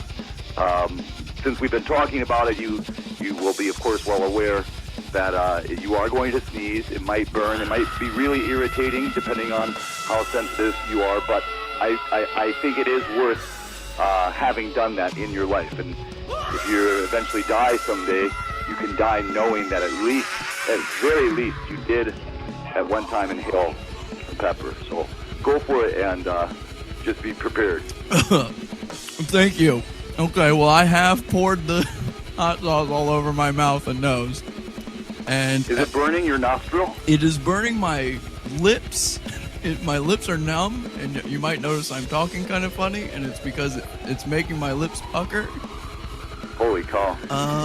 And as an unintended result, I spit the sriracha all over my keyboard and my mixing board. Is there mucus coming out of your nostril? Let me check. No, just hot sauce. Okay, good. Now, have you inhaled any of it? What if you went and breathed in really hard? Would it go up into your nose and down your throat? I mean, there's only one way to find out. And here we go. Oh, God. Oh! I heard that. I could hear it traveling up your nose. Okay, I'm coming back. You're not allowed to look at me. Do not look at me. Find anything else in the studio to focus on, please. Dude, okay, that is annoying. Wow, I can't believe I used to do that. There's a lot of things I would never do again. Please, I hope you are not. Do not look at me. But are you going to look at that clip right there and tell me that I didn't do everything gay Millhip does fucking 9 years before he did it? How old is that clip? 9 years old? 10 years old? I have no idea. Imagine somebody coming to me and acting like I'm new here. Come on. Hard Ray's in here. So great to be here. And now, oh, what is this? We have a black man. We have a black man in the chat right now. This is the first time for Drunk Sports. Yeah, what's good, nigga? Oh, wow. Look at that. What's good? Congratulations. I just got porn on my show. Yeah, that's good.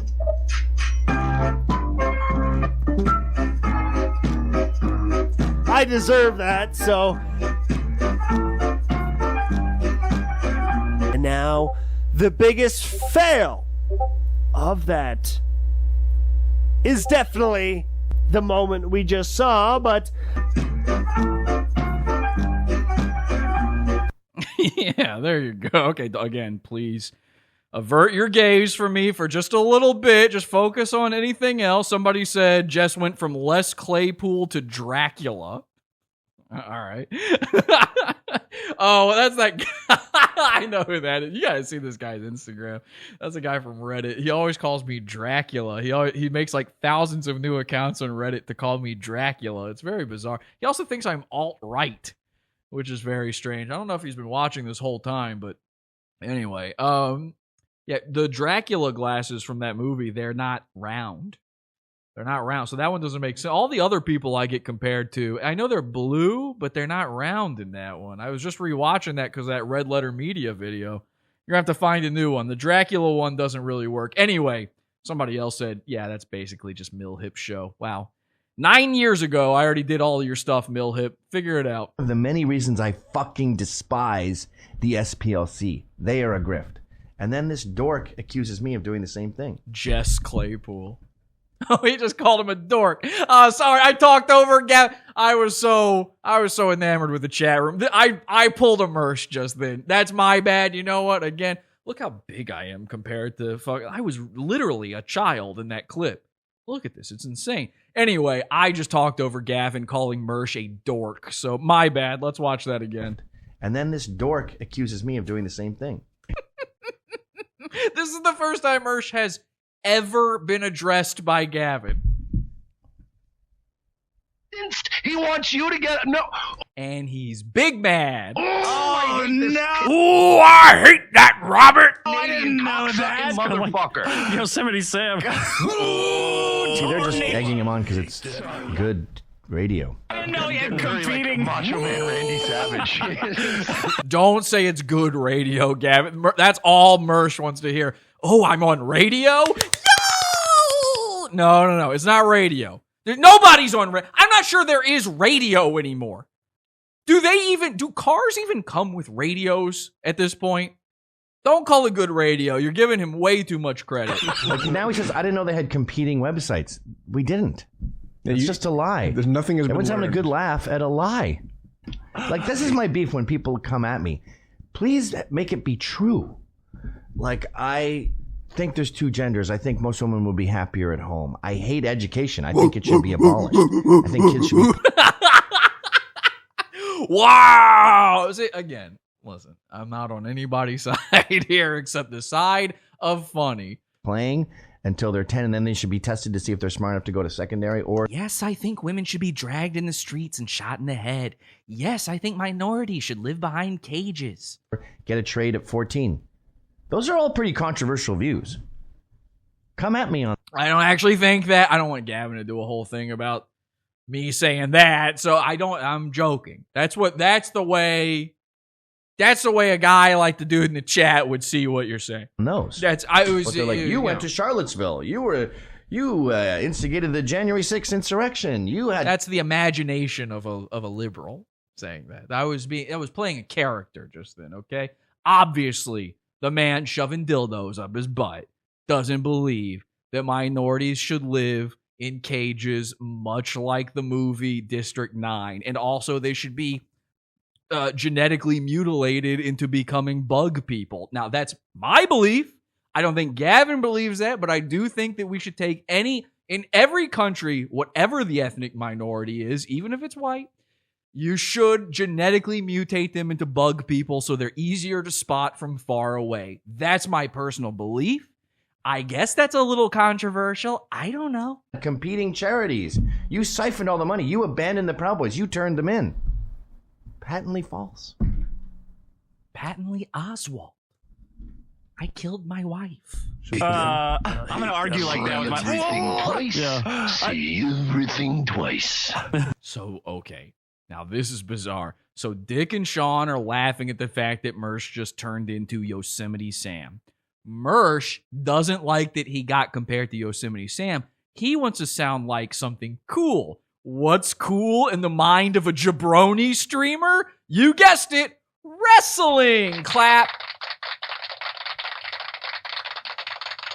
So while Dick and Sean are like laughing about the Yosemite Sam thing and talking, Mersh can't hear them through Discord. And now he's doing a wrestler impression. Say it twice. And they come back. They're now able to hear him. And they're like, what the fuck? What are you doing? I'm going to argue like that with my... Everything twice. Yeah. Say everything twice.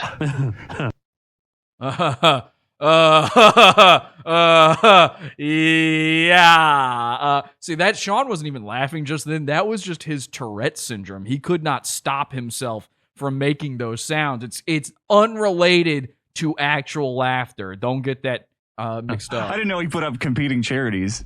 Yeah, that's much. Actually, I want to hear that one more time. I'm going to argue like that with my... Everything twice. Yeah. Say everything twice. I didn't know...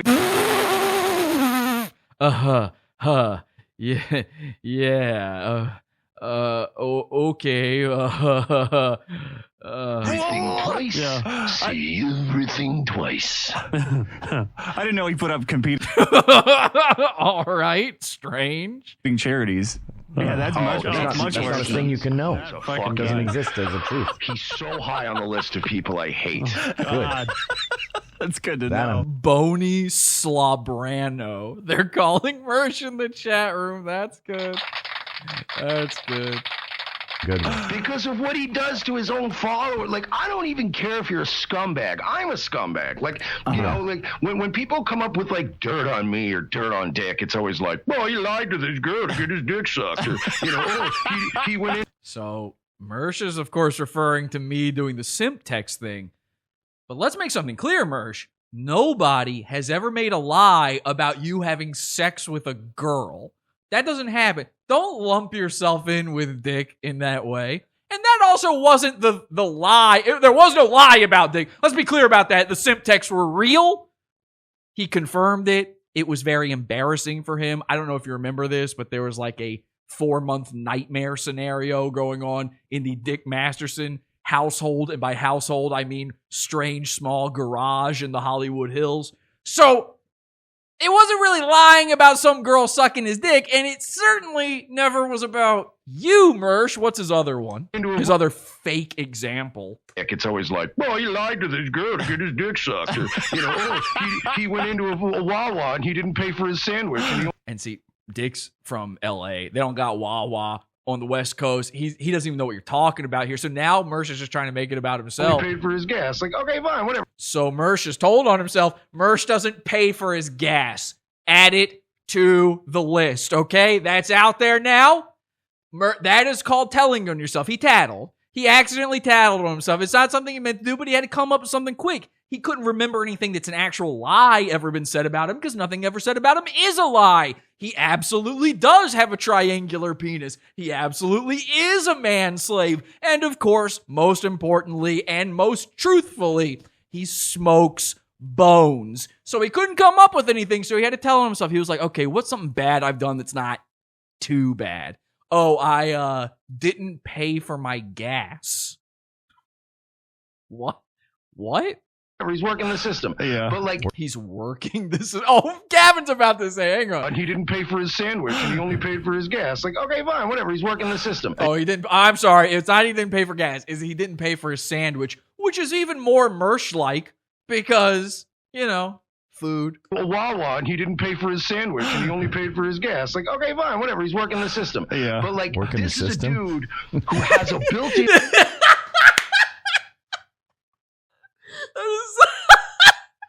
That is so embarrassing.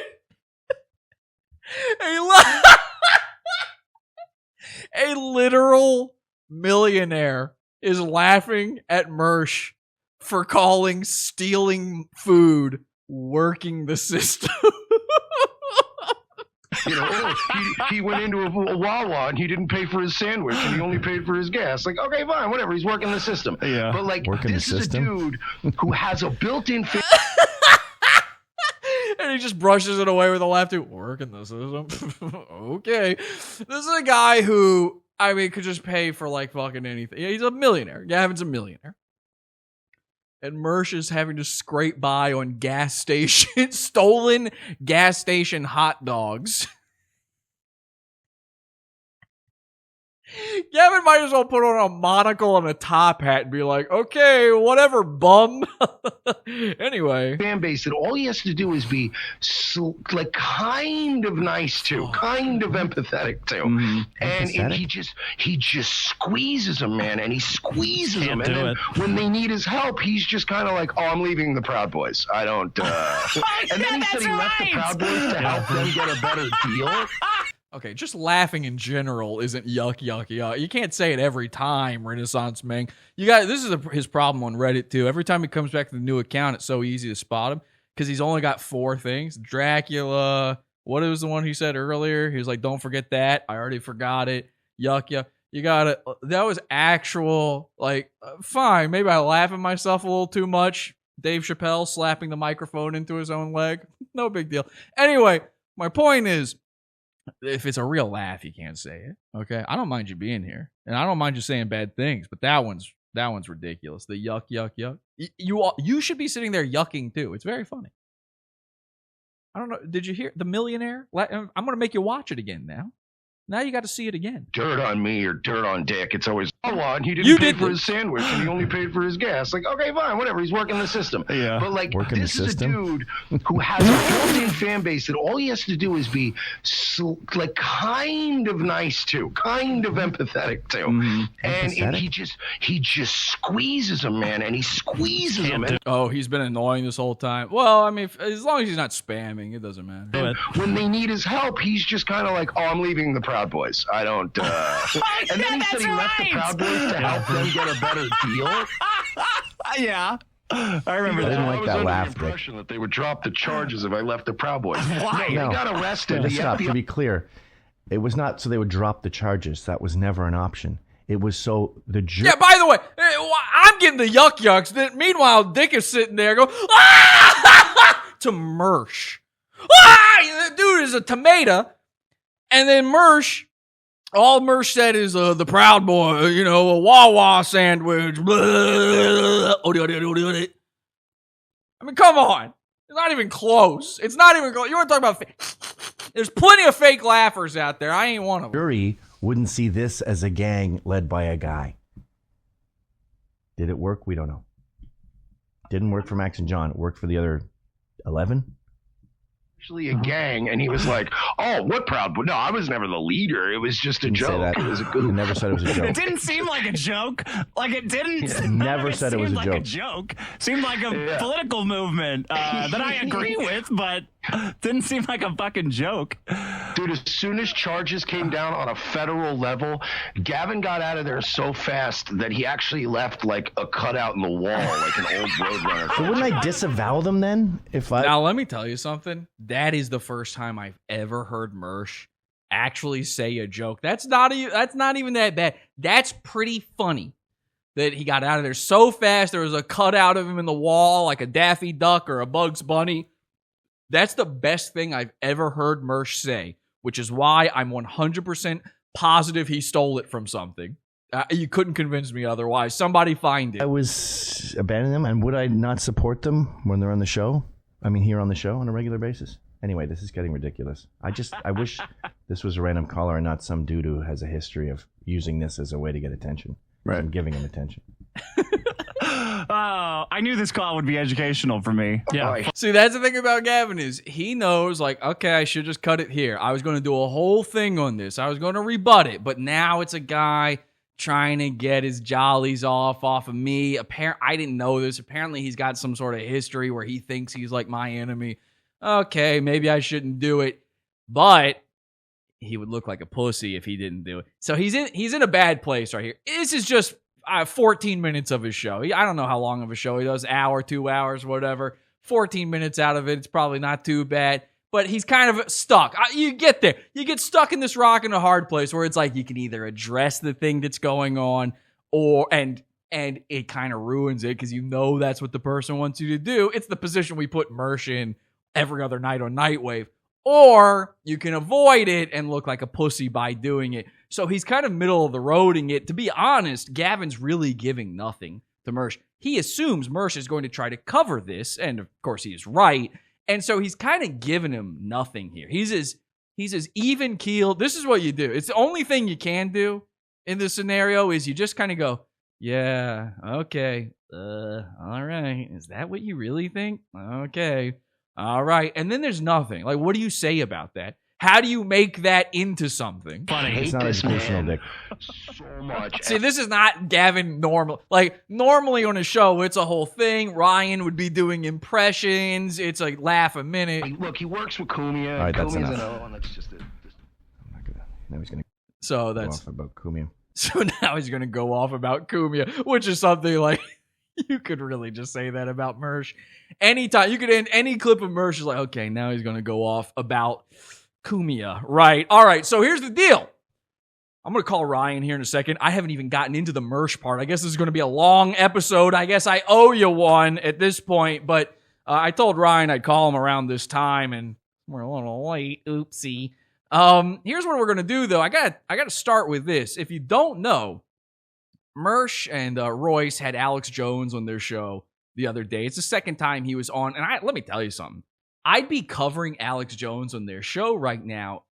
Here's the problem. The first time Alex Jones was on ROTC, I watched the whole thing start to finish. It was shocking. There were a million laughs in there. None of them came from Royce or Mersh. None of them even came from Alex. It all came from mistakes that happened, like Alex saying that he went to a place called Bone Steakhouse. I got to get you guys to go to Bone Steakhouse, okay? And then Mersh doing that look over to Royce like, uh-oh,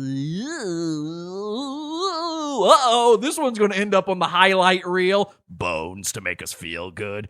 Bones to make us feel good. Mersh, by the way, has become a human soundboard of himself. It's really insane. Listen to this. They're cyberbullying me to death. They're cyberbullying me to death. Dick's the kind of guy that will feed you some drinks. Dick's always a guy that links up and always wants to link up with me. Anything he says, every single thing he says is the best, but this one's got to be. They're cyberbullying me to death. Okay, well, you got it, Mersh. So here's the deal. Alex comes back on the show. The first time he was on the show, I said this. Only ROTC could fuck up an interview with Alex Jones so bad that it's the most uninteresting thing you've ever seen. Alex Jones showing up, it should be the highlight of the week on YouTube, on any show. Alex Jones shows up on Logan Paul's show, you'll get me to watch. He shows up on Joe Rogan, who I don't normally watch. I'm going to watch Alex Jones on there. He shows up on ROTC, and I only get to enjoy it because I know this is their proudest moment, their biggest moment they've had so far, and it's all being flushed away. The second time he shows up, you would think they're a little looser. They're acting like they've been there before a little bit, maybe. This is the thing I was talking about in that Andrew WK clip. You're supposed to act like you're not new. Now, I can see the first time you have Alex Jones on the show, your adrenaline's going, you're excited, the blood is pumping, oh my God. Every time they talk to Alex, Mersh is fanboying. I've been listening to you since I was 13 years old. I swear to God, Alex, I love you. This is like incredible for me. The second Alex is off of the show, he's like, Alex is a shill. He's a Zionist shill. Alex is out there saying that vaccines cause autism. Then Alex shows up on the show again the other day. I don't know, this was Wednesday or something. And Alex actually says something about vaccines causing autism. And Mersh is just silent. They don't say anything. They sit there and fangirl. They're just yes men. They're just, yes. I said it the first time he was on. You got Alex Jones on. You are media insurgents, okay? Now think about that term. You want to be the media insurgents. You want to be giant killers. in the space that you occupy in entertainment online, there is no bigger person than Alex Jones. Your giants aren't CNN. Your giants aren't, I don't know, Steven Crowder isn't bigger than Alex Jones. He's the guy. So when you go to kill giants, when you go to insurge the media, Alex is the media you're talking about. You guys are right-leaning, a little conspiracy-driven internet entertainment bozos who get banned on stuff. I like Alex Jones, by the way. I'm not calling him a bozo. But Royce and Mersh are in that sphere. Okay? But all they can do is nod their heads. Because the most important thing to them on this planet is, of course, getting on InfoWars. It's clout chasing. They want to be on the main show. They don't want Alex on their show anymore. That didn't do anything for them the first time. By the way, they almost got no new subscribers out of that. That show, they had to pay for so many extra viewers. Let me tell you something. The show that he just came on Wednesday, somebody pointed this out. They did the math. I love the autistic math. Thank you to the real, true autistic heroes out there on r/Mersh. That site, since I stopped covering Mersh for a little while and then got kicked off of Reddit, whoo boy, r/Mersh became a little bit of a ghost town. But there's guys like Calamity Tower holding it together. There's guys like Pretty Dick 69 doing some real Mersh digging on there. And somebody, I don't know who this particular hero was, this hero of the Imperium, this hero of the Mattress Emporium was, but somebody managed to figure out that the Alex Jones episode, they had like 3,000 people viewing it. There were only 50 people chatting. Now, I don't know about you, but something about those numbers just don't add up to me.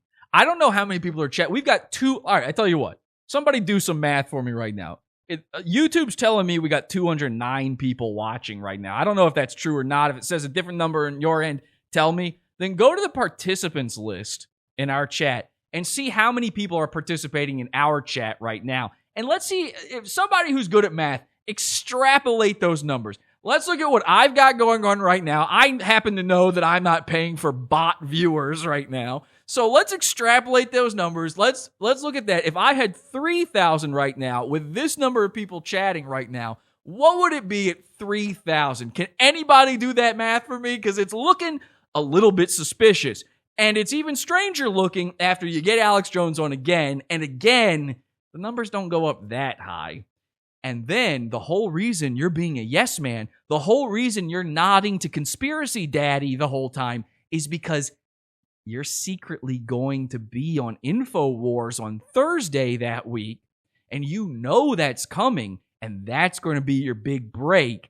And so you can't say anything mean to Alex. Last time I said, why don't you ask Alex about the time that he was caught looking at T-girl porn?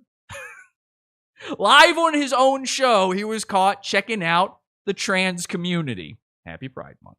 And obviously, we have no problem with that. Alex is allowed to absolutely alpha brain smash the shit, super male vitality, beat his dick to any dudes with boobs, chicks with dicks type specimens he wants. Any were type being he wants to beat off to. That's his right to do. But don't you want to know? Don't you want to ask? Don't you want to ask him about something crazy? Ask him about shit with Joe Rogan. I'm telling you, the second time he was on their show, I didn't make it 20 minutes in. It was so boring. How on earth do you make Alex Jones boring? It should be impossible. So this says we have 210 viewers and 54 participants right now. So I have more people participating in chat in a 210 viewer stream than the Alex Jones stream of ROTC. Does that add up? Listen, I'm not a scientist, okay? I'm just saying, put the numbers together. What happened to Building 7? You know what I mean? You know what I'm talking about here? Okay, folks, I got papers here. Now, this paper here says there's 210 people watching Pod Off, okay? This paper here says 54 people participating in the chat. How does it make sense that ROTC has 3,000 people watching me and only 50 people chat. I get more people chatting in my own chat room than that, and we're behind a paywall. The numbers, listen, it's not about the numbers. It's not about the numbers to me. It's just a curious case. That's all I'm saying. You might want to look into it. These giant killers are nothing but clout chasers. They show up on Thursday on InfoWars, and it's very interesting, the timing of Mersh covering this Gavin clip. This Gavin clip came out on Monday or Tuesday. I was going to cover it on Wednesday last week, and then I decided not. I decided to wait, and I'm so glad I did, because Mersh did eventually cover it. Now, anytime anything comes across Mersh's desk, it shows up on Nightwave immediately. He needs to fill that time. He has no content. He's gotta cover anything he could possibly cover immediately. Why did he not cover the Gavin clip on Tuesday? Why did he not cover the Gavin clip on Wednesday after Alex Jones was on their show?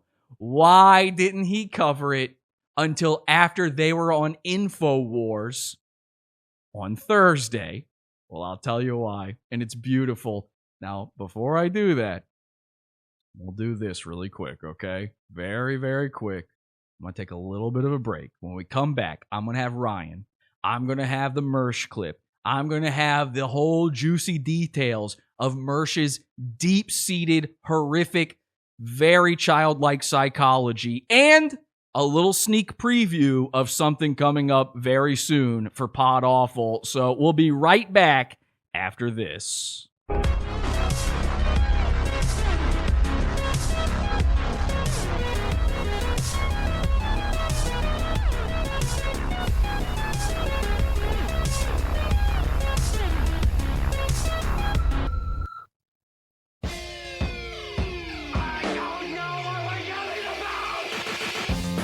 Support the show.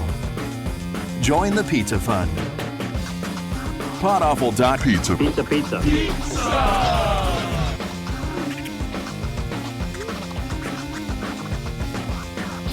Podawful.pizza.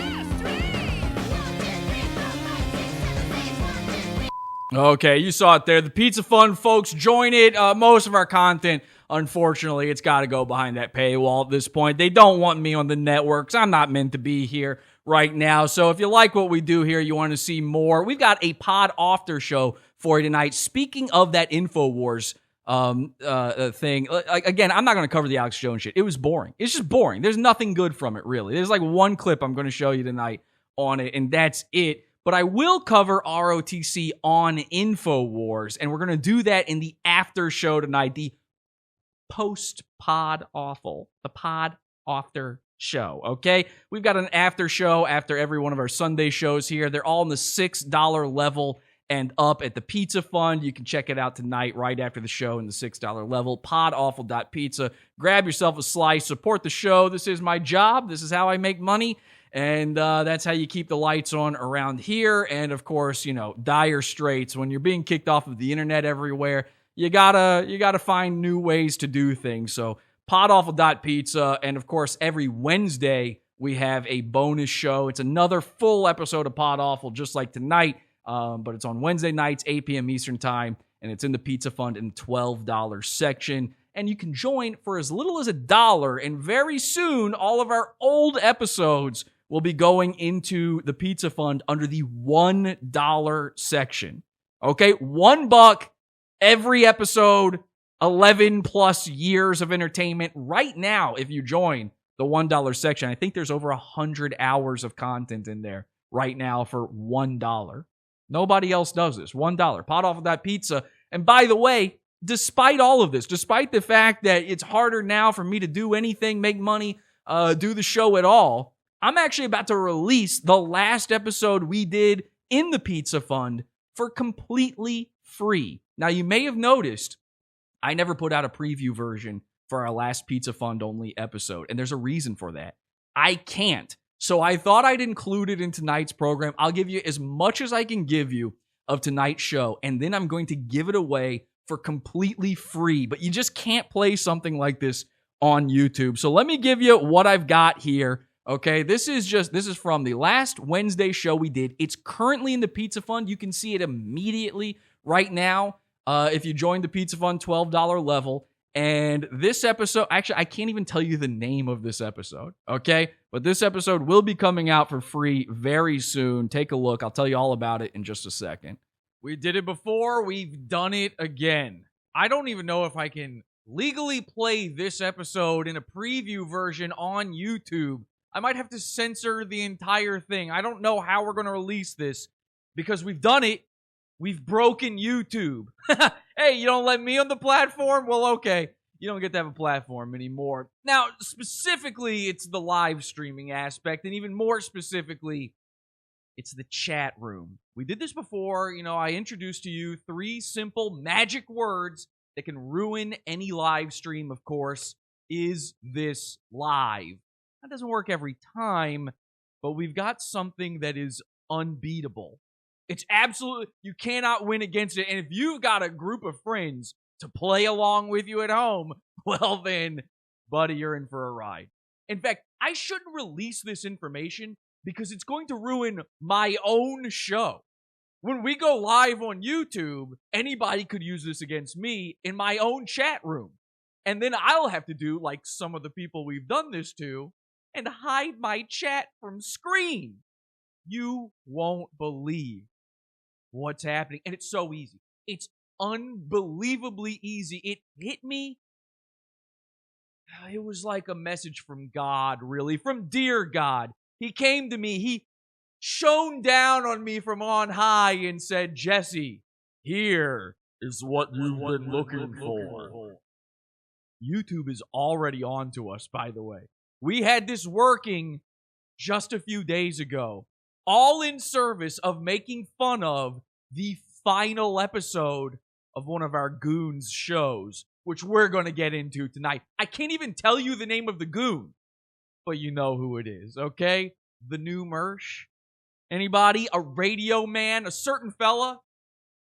Listen, we didn't want him to go off the internet. He did his final show, and on his final show, dear God gave us this gift. Let me tell you how it works, okay? Okay, that's all I can play for. I can't tell you how it works. That's it. That's all I can play for you. It's a big one. We cover the entirety of a final Goon show. I give you the way to destroy YouTube live chats, and I'm going to give this one away for free, but I can't do it here on YouTube. So I'm going to do it over on Odyssey sometime this week. Follow our Odyssey. Go to odyssey.com. It's ODYSEE.com and just search Pod Awful. There's 2 Pod Awful channels. Listen, this Odyssey thing's fucked up. I'm going to try to get them to merge those channels together. Just follow them both, okay? They're both me. It's 2 Odyssey channels. Follow them both. And at some point, I'm going to release this week that entire episode for free on Odyssey. It's been in the Pizza Fund for weeks now. 2 weeks now it's been in there. You can get it right now. If you can't wait an extra fucking minute, it's out there for you right now. But this week, we will have that one for free for you on Odyssey. And I think we might start doing some more Odyssey stuff. This YouTube, we can't trust YouTube. Susan, I'm sorry. But if you kick me off of your platform for these fake, completely not real claims against me, these circumvention of technology reports, if you're willing to do that to me, well, then I'm willing to do the absolute unthinkable. I'm willing to do something so heinous that I thought I would never, ever stoop this low. I'm willing to hurt you. What the? No, not that. That's not what I meant. Get out of here, Tiny Nassim. No. I meant I'm willing to go to an alternative platform, obviously. God, I meant hurt your bottom line by moving permanently over to a different service. We'll see. You can't really avoid YouTube, but we're going to start doing some Odyssey stuff, so you might have to join that Odyssey. I might have to entice you to do it. It's fun over there. Twisted Minds over on Odyssey. They're having a lot of fun doing it. There's people watching over there. So if you can join that Odyssey, if you haven't already got an Odyssey account, maybe make one this week and join that chat room when we go live in there. Okay, let's call Ryan because I made him wait long enough. We haven't even gotten to the Mersh clip yet. But suffice it to say, we're going to play it. But suffice to say, Mersh lost it on Ryan during this clip. I think Ryan has seen part of this. I'm not sure. So I'm going to get his take on that. I'll tell you this. I'll just spoil it ahead of time. Mersh goes after Ryan harder in this clip than he goes after Gavin. And it's very obvious that the reason for that is he knows that Ryan and I are friends and Ryan talks shit about him. Mersh actually manages to go on and compare YouTube subscriber numbers with Ryan. Ryan only has a YouTube so he can noodle around on a guitar on there. He has no desire to be famous, like zero. You really wouldn't believe it. I've tried to get Ryan to do shows and all this other stuff. He does not give a shit about any of that. And Mersh is sitting there going, I've got more YouTube subscribers than you. Meanwhile, you want to know a secret? Ryan's got more Twitter followers than Mersh, Instagram followers than Mersh, and he gets a lot more. Anyway, let's call Ryan. Call Ryan, speaker. Let's see if that's working. That seems to be working.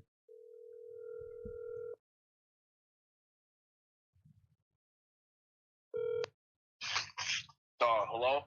Ryan Katsu Rivera, you're on Podawful.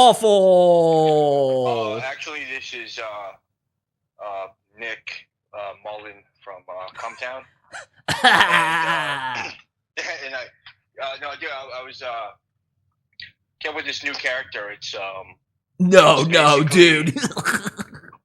It's basically if Jerry Seinfeld, like, he's doing like observational comedy, and but like instead of like observing like other stuff, like he just like realizes he's gay. So he's like, "Oh, what's up with my penis? Why is it in another person's ass?" And that's basically the whole character. He's just gay. Jerry Seinfeld, isn't he the guy that had a 17? Adam, shut the fuck up, Adam. What? That's not true. All right, ladies and gentlemen, Cumtown. There you go. We need a healthiest laugh board, though. Soundboard. I will. You won't be able to hear it, but I could maybe play a Stav laugh into the show here. Let me see. Stav laugh. All right, set up another Nick bit. Say something like, I was laughing to myself the other day. Oh yeah, I was laughing at this the other day. So there's like this Chinese guy, and he like walks down the street. And I'm like, would it be funny if like what is a Chinese gay guy? You know what I mean? Like, I don't know. Like, do I have to punch? Suck on like squids or something? Yes, absolutely. If you see a fucking man raping a woman in public, I was trying to get him to laugh, but every clip is just him being talked over while laughing. There's no dude. I know the same video you're talking about. Yeah, I tried that. Well, good evening. It's really hard. Yeah, there's no good ones of him just laughing. Oh, well, anyway, this is something that Ryan and I do just for fun with each other privately on phone calls. We just pretend to be Cumtown. That's actually worse than Cumtown fans who pretend to be friends with them. We pretend to be them.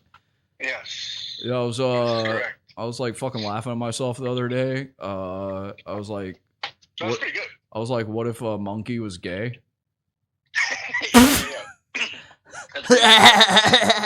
It's hard to think of it sounds so easy. You just take stuff and then make it gay, but it's like there's something more there. There's something very subtle. Like it's like trying to copy a Big Mac. It's like there's beef, and I guess if you get the right bun or whatever. But McDonald's actually they came up with this special like ingredient. So almost like MSG. Like the Chinese will have the MSG. Like I guess it's like the MCD, like McD. That's not true. Adam just shut up, Dad. It's weird because like when you're Adam, I can't be mean to. I don't want to be mean to you. This will segue nicely. I don't want to be mean to you, even if you're in character of Adam. Like it feels wrong. So Adam just derails the joke with a tidbit, and then I knew that guy, actually. Isn't he the one from like the Criterion collection? No, dude, you knew that was. What do you mean? Well, why are you asking that? Like, you knew that, and you just wanted to like. Seem smart. You knew that, and you just wanted to say a fact. And either one of us can do Stav. It sucks. I wish one of us could do Stav. No, well. He's got a very unique little voice there. Yeah, I was me not wanting. Well, I was laughing to myself the other day on Instagram. Like, what if a Dracula was black? Dude, I would. Let me try Stavros. Dude, I would love to fucking be Dracula, dude. That'd be fucking so cool, dude. Yeah, Dracula's got a tiny peen. Dude, he's got a tiny peen. Dude, I'd love to be fucking Dracula with like a big ass peen. His tiny ass dick. The hardest thing ever is to laugh as a character, but I got Bill Burr's and probably that's it. Bill Burr's like podcast laugh. Yeah, go ahead. I'm not gonna do it. No, do it. I don't want to. Yeah, do it. Come on. People like your Bill Burr. Go ahead. Dude, so fucking, it's me and Nia, and we're like at the fucking store, and dude, this chick comes up to me, right, and she's like, "Hey, you're bald." yeah. That's actually basically Mersh's laugh. It's almost the exact same laugh as Mersh. Yeah. Another good segue opportunity. Okay. So don't like being mean to people. So here's the thing. I haven't yet played the the Mersh version of the clip yet. I've only been playing the original clip so far. So I don't know if people have even seen the Nightwave version. They haven't heard everything he had to say. Did you watch it at all? Did you watch 0% of it? That's what I was asking you. My whole thing was, for some reason I was still like aggravated about it all. Like, it took a couple of days, I guess, to like feel bad more so than anything, because I was like, that's just not like me. But he was attacking Gavin, and when you're sitting there, that's the first time I heard that clip. So I heard him playing it before the show, but he stopped it. So I didn't know anything about the clip. And then like live during the show, I hear it for the first time, and I'm like, you hear your friend, you know, like Gavin's a friend of mine, like we're super close. We work very closely together. So you hear somebody talking shit about your friend, and you just immediately snap, and you're like, fuck this guy. Like, he's got a lazy eye. He's fat. He's a fucking loser. He asks for fucking donations. Like, he's honestly really pitiful. And then afterwards, I felt very bad, and I was like, yeah, that guy has to be that guy. Am I doing Nick again? That guy has to, like, that guy has to be like that guy, like 24/7. And I'm, you know, he's not healthy. He's not hot, and he's not healthy. This was the point. This was the point that Ryan made to me, is that Mersh is not hot, so why does he have to care? Exactly. Like, that is an angle that Mersh could not have even predicted being said.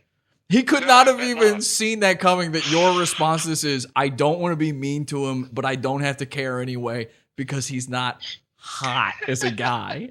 Right.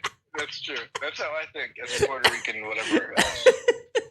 And so Ryan didn't know this. Mersh has been trying to work out. He's been trying to go to the gym.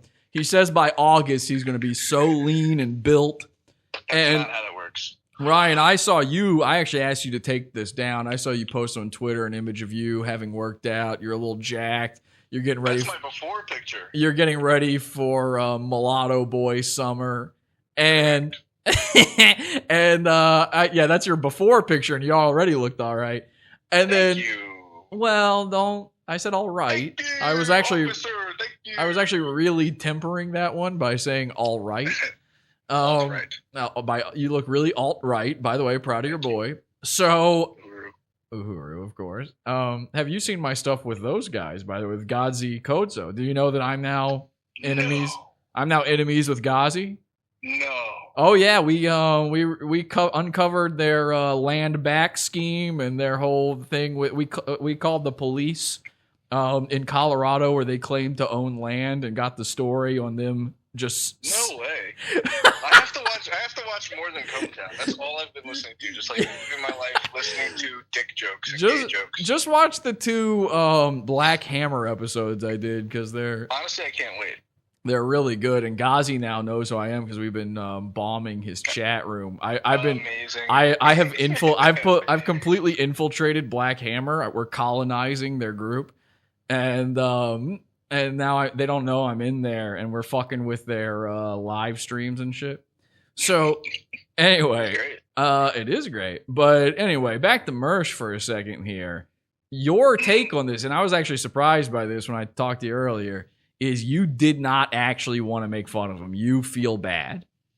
Yeah, I genuinely do. Like, that's not nice. And it's like, the guy's just trying, and he's like, dude, you gotta, like, put yourself in his shoes. Like, I mean, you've had beef with him, and, like, it makes sense. Like, you guys have had a storied past. But, I mean, I don't know this guy. And my prediction is this, right? He's on top of stuff. He's got his finger on the pulse of whatever the fuck. By the way, could you refer to him as Caller Mersh for the rest of this?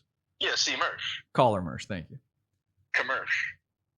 So he's commercialized, and he knows all about, you know, the political people that, and I guess I fall into that realm, right? Gavin, comedy, politics. Well, he knows exactly who you are because he knows that we're friends. He's heard you talked about on Red Bar before.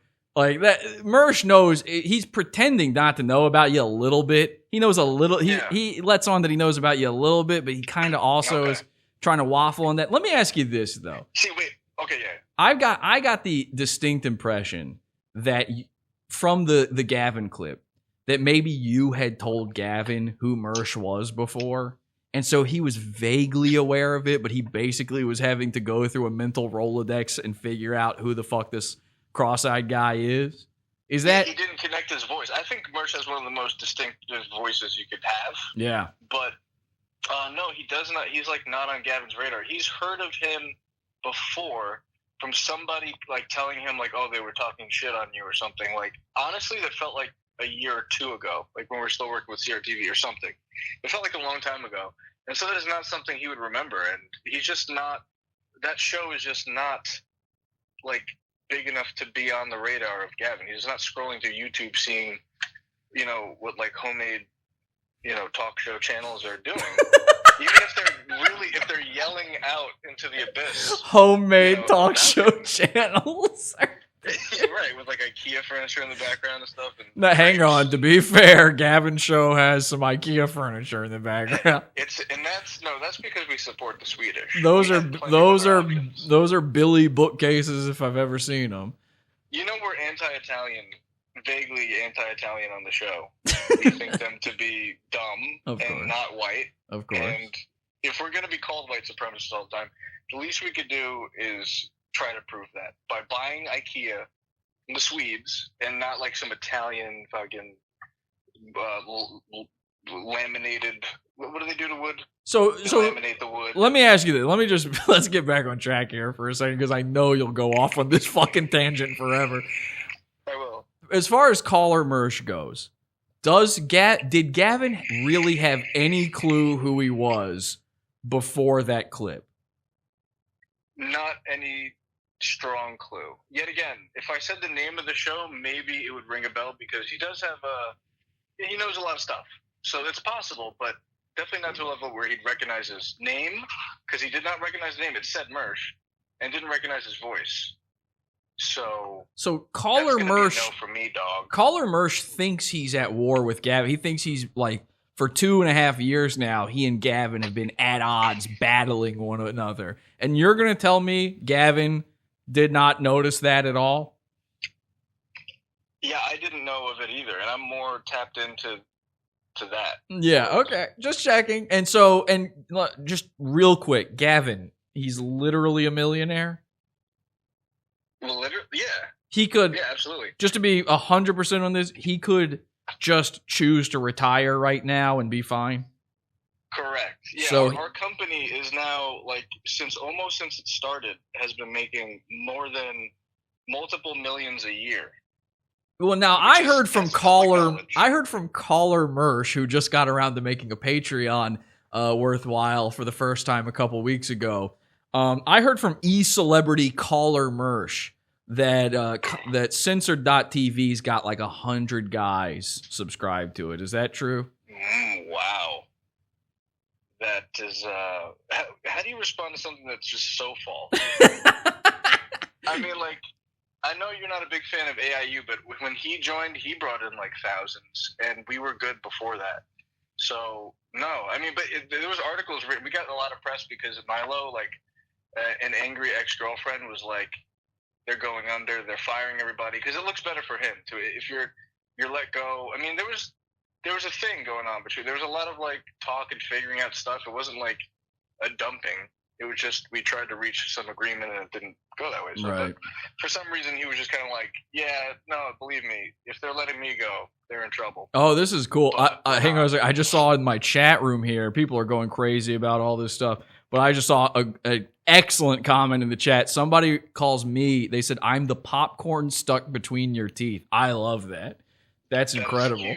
That's very cool. That's what Mersh, caller Mersh wishes he was that to Gavin. And Gavin is just like, he doesn't notice at all. I think he wishes he had some popcorn stuck in his teeth. A little snack. That would be nice for later, yeah. I don't think I've seen his teeth. I'm not sure it's possible to get anything stuck between them. They kind of all they're like a lot like his eyes. They're all crossed. His teeth somehow they actually cross each other over and over again, back and I thought forth. they were spacey, which would be worse than mine. Mine are. I got Well, some crowding. that would be pretty bad because then they'd rape children.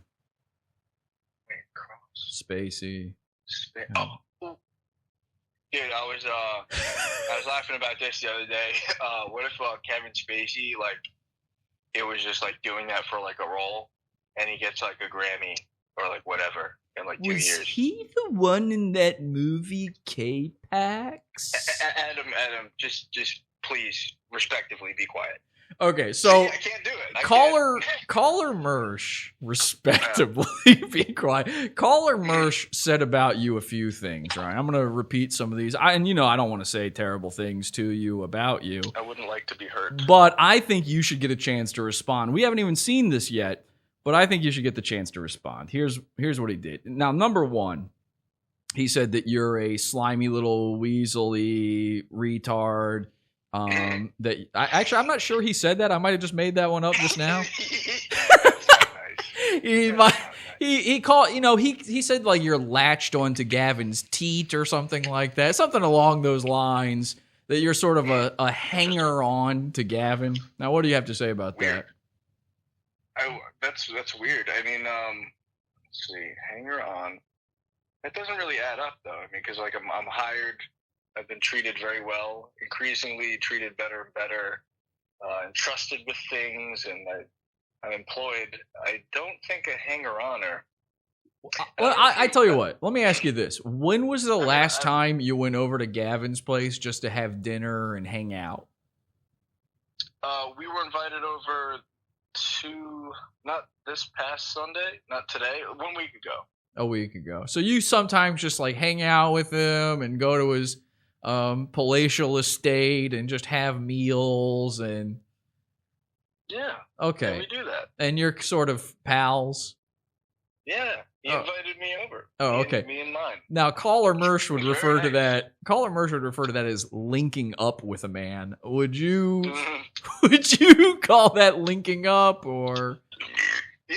Okay. And that's not something I would ever tell like an audience to brag about. only when prompted. Yeah. I trust me, I know that Ryan would not have told you that on his own, but I just thought it was a point of interest. Now, caller Mersh. Caller Mersh would, I heard, because I was listening to the show right before he called in, that he announced that to people, or he told people, it is something on his mind that's interesting enough to like say verbally out loud onto a show. And it's like, so that means it means something to him. And the person that he refers to when he name drops is Dick Masterson, who's like just another like a barnacle of the underside of the internet. This is why I bring it up. There's some people confused, some people hating in the chat room going, oh, wow, he hangs out with Gavin. That is not cool to me. That is not cool to Ryan.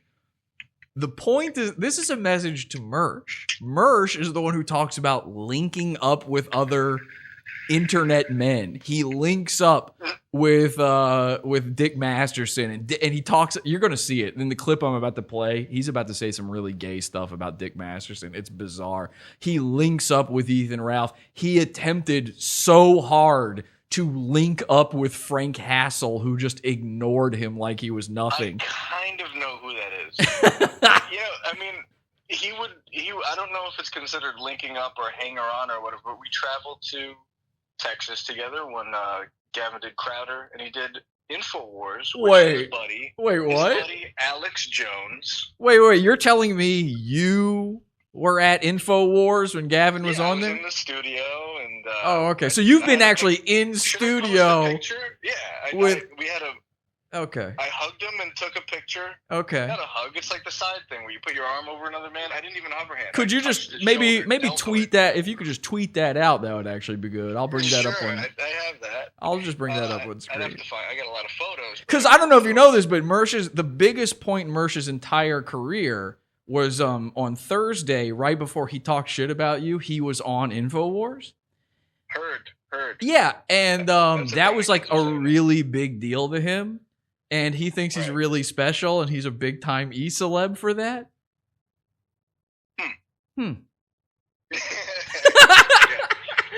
Okay. And how long ago was that, by the way, that you and Gavin went to Texas to be on the show? I think that's right before we started so like maybe a year. Okay. Maybe a little more than a year. Yeah. We want to go to Texas. We're building this new studio right now, Because which is going to be very exciting. Well, hang on a second, and I do want to talk about that new studio. I absolutely want to talk about that, but just real quick, did you know that when Royce and caller Mersh were on InfoWars, that they were literally callers into it? They didn't actually go. Oh, that's interesting. That sucks. When Gavin was on. When Gavin was on the show, how was he on for like a 45-minute segment or? Yeah, he was on like for a long ass time. For a long time, okay. And so, but he went in. He was invited to be there in studio. He sat at the desk. Yeah, they know each other quite well. Like, I would never do this. This would be terrible. Now, hang on a second. Hang on before you even say it. Be very careful with what you're about to say here. Because I don't want you to talk out of school. I don't want you telling anything that maybe Gavin doesn't want you to say. But go ahead and say word for word exactly what you were just about to say. Well, Gavin and Alex are good friends. Really? They have a great rapport with each other. Okay. And it's kind of a conflict of interest for, and not that I would ever stick my nose in anything, but, if it was brought to his attention that these guys are shit talkers, not only on Alex, who could take a joke and he thinks it's all in good fun, but if you found out these are real true enemies of Gavin, the loyalties that they have to each other, I'm sure would overshadow the loyalties of caller Mersh and the other guy. Yeah, Royce. You know what's funny? Like, I actually not that I like Royce, but like how do you dislike him? I understand. We've gone over this many times on this very show. I've had to explain it to people. I can tell you how you dislike him. You think Royce is good because Royce is stupid and he sits next to Mersh. Royce just happens to be mentally retarded, and he happens to have the world's biggest goon seated to his left. So by comparison, he just looks incredible. He looks like a lap dog, but you got to remember, this is the guy who gave the world's worst person a place to live on his couch for 10 years. So, Dude, that call that when he was talking that shit, it was brutal. It was a brutal call. I got to go back to some. I appreciate what you're saying about that, but it's not. This isn't really about that. I got to go back some real quick, just so I fully understand this. You're telling me that after all the clout chasing, all the chasing up the skirt of Alex Jones's son Rex to try to get on InfoWars, all of the sucking up to Harrison Smith to get on InfoWars that caller Mersh has done, you're telling me with a single call, Gavin could just completely sever that relationship between them? Yeah, I wondered what would happen if I was just like, did you know those guys that were talking shit on you? Like, they went on InfoWars? Like, Alex has no idea. And I just wonder if, like, a text would shoot out from his phone to his phone. Now, listen. I don't want to do that. I'm not going to do that. I am not saying in any way that Gavin should do that. But if he were to do it, he should. Let me break that down. So what you're saying is, he shouldn't do it, but if he were to, he should. Yes, he would be. All right, let me word it like this. I would not recommend he does it. But if he were to, like, I don't know, let's say do it very soon. And then like, I don't know, within the next 20 minutes even. And then he were to come to me. If Gavin were to then come to me and go, hey Jesse, what do you think about what I've done here with this whole Alex Jones thing? And I would say, listen, Gavin, I'm your old pal Jesse. Let me take a look at the text message you sent to Alex. And I'd do this thing. I kind of like look at it like I'm really eyeballing this, but I wouldn't actually be taking in anything it said. And then I'd hand him back the phone and I'd look him deep in his eyes and I go, Gavin, you always do the right thing. And whatever you've done here, it was meant to be. And I would give my full seal of approval, and retroactively, I will tell him that I actually wanted him to do it the whole time and thought he should do it. Now, I don't think he should. By the way, go ahead. Your seal of approval is a kiss from a rose on the grave. Is that correct? You know it, buddy. Okay. Right. Yeah, of course. Did you know that when it snows? Obviously, I know when it snows. So the point here is, again, I wouldn't say influence this decision to happen. I wouldn't. I would not tell you to take. I don't like to meddle. Listen, but it's hard to keep a secret. All I'm saying is, I wouldn't influence this decision by taking the publicly available clip of them on InfoWars and putting it into Gavin's list of videos he could potentially play on the show. I'm not saying that. At censored.tv. At mailbag at uncensored.tv. At censored.tv. I am not saying to do that at all. I'm not telling you to do that. I'm not telling you as Gavin's good friend and confidant to influence this decision at all. But what I am would happen. What I am saying is, could you text him right now? I could fashion a text that would say something like, did you know those pieces of shit that were talking trash on you on Master Dickinson's show was like totally on InfoWars and shit? By the way, you know what would wind up happening that would be soul crushing is that I really do fear that Alex might take their side. I mean, because sure, there's friendship there. There's years and years worth of rapport and trusting each other with information on the back end of businesses and you know, information that they get that is kind of beholden to the friendship only and not to the public. Just, you know, just really trust you guy type stuff.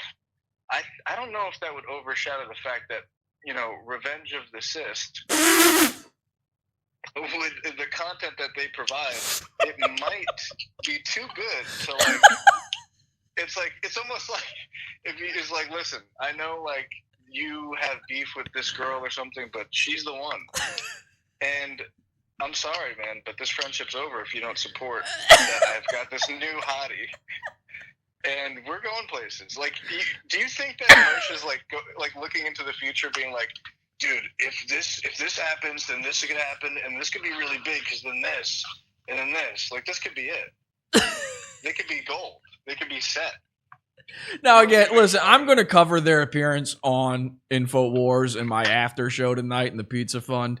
But, all I'll tell you is, I don't know if you've seen it already, but it was so good. It was so good that every single time they started talking, Alex would try to finish their sentences for them to get them off the air quicker. That's a good sign. That's a good sign. That's a good sign. Keep it short and sweet. Basically, what you want is a guy to ask you a question. You get 15 seconds to respond. You get 3 words out, and he goes, "You know what? 15 was too much." That's right. Because people don't deserve it. Too good.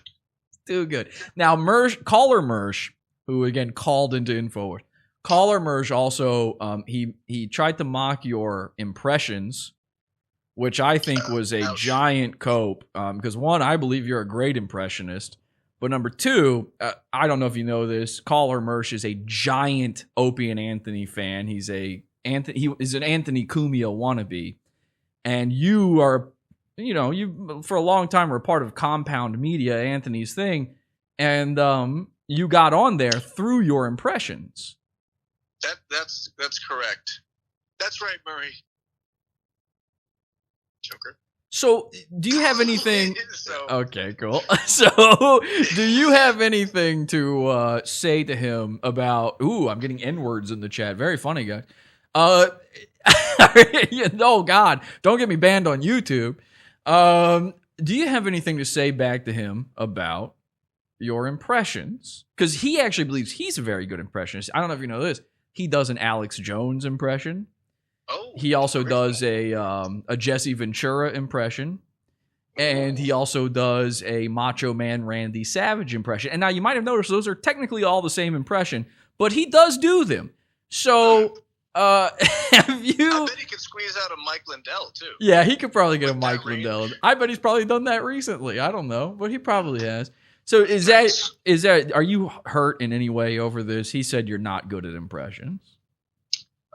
No, I'm not hurt by it, but does he have a Mark Normand? Haha! This guy's talking like a real lady. Okay, and then one more thing, just one more. He did unfortunately go to your YouTube channel, and he compared the number. Now, how do you know how many subscribers you have on YouTube? No, 5,000-ish, I think. Somewhere around that. Did you know that Mersh on his YouTube has more subscribers? I would hope so. That's his living. That's his job. He tries hard. He promotes. And when you go on your tube, do you do any of those things? For my YouTube? No, I don't. Do you have any desire to have even a single subscriber on YouTube? Honestly, yeah. I mean, because like when I play my little guitar videos, I'd like a couple of people to be there, but not just. Whoa, wait, hang on a second. Your YouTube is just you playing a little guitar?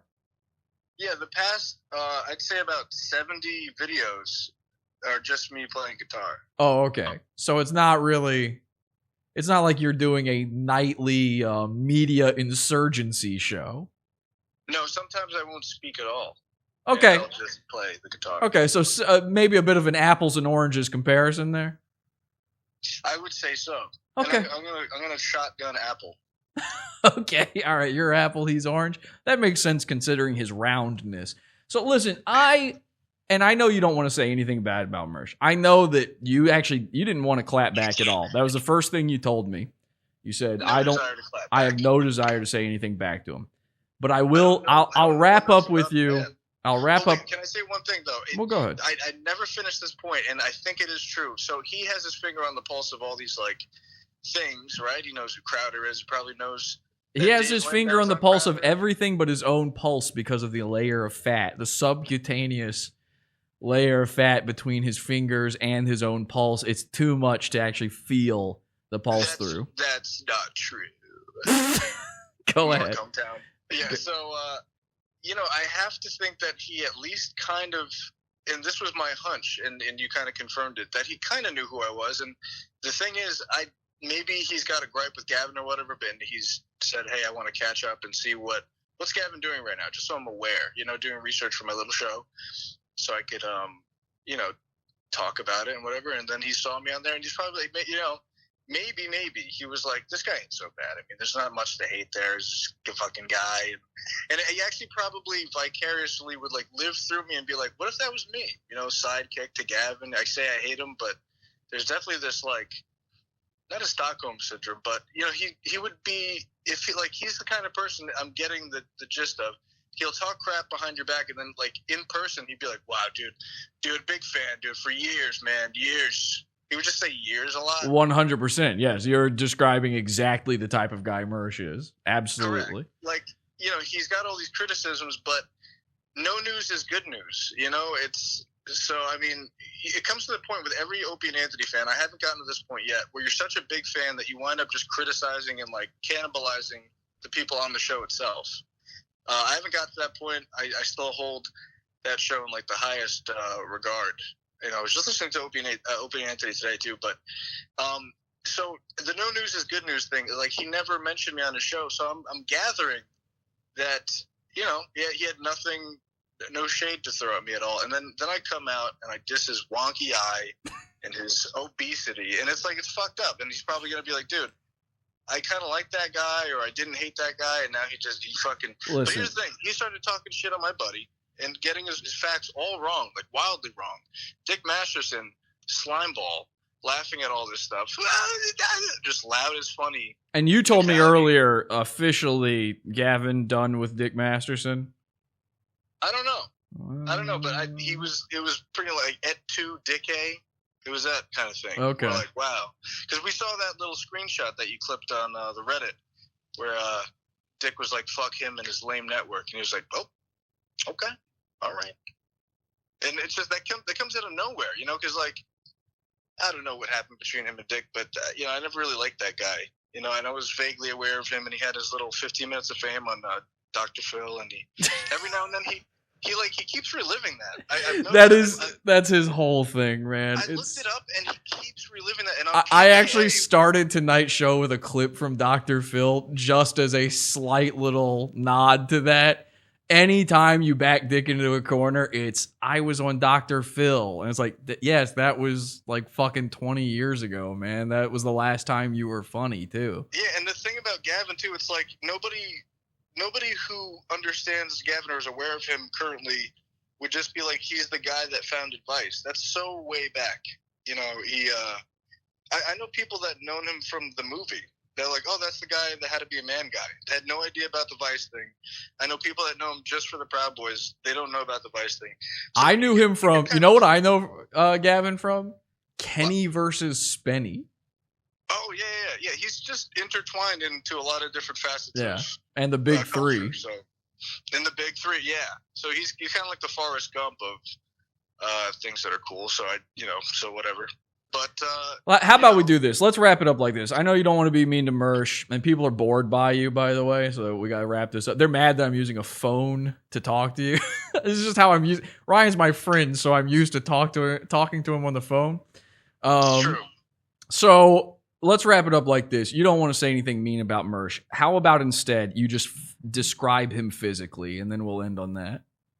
Okay. Well, but don't be mean. Okay, no, I'm not going to be mean. Okay. It's subjective.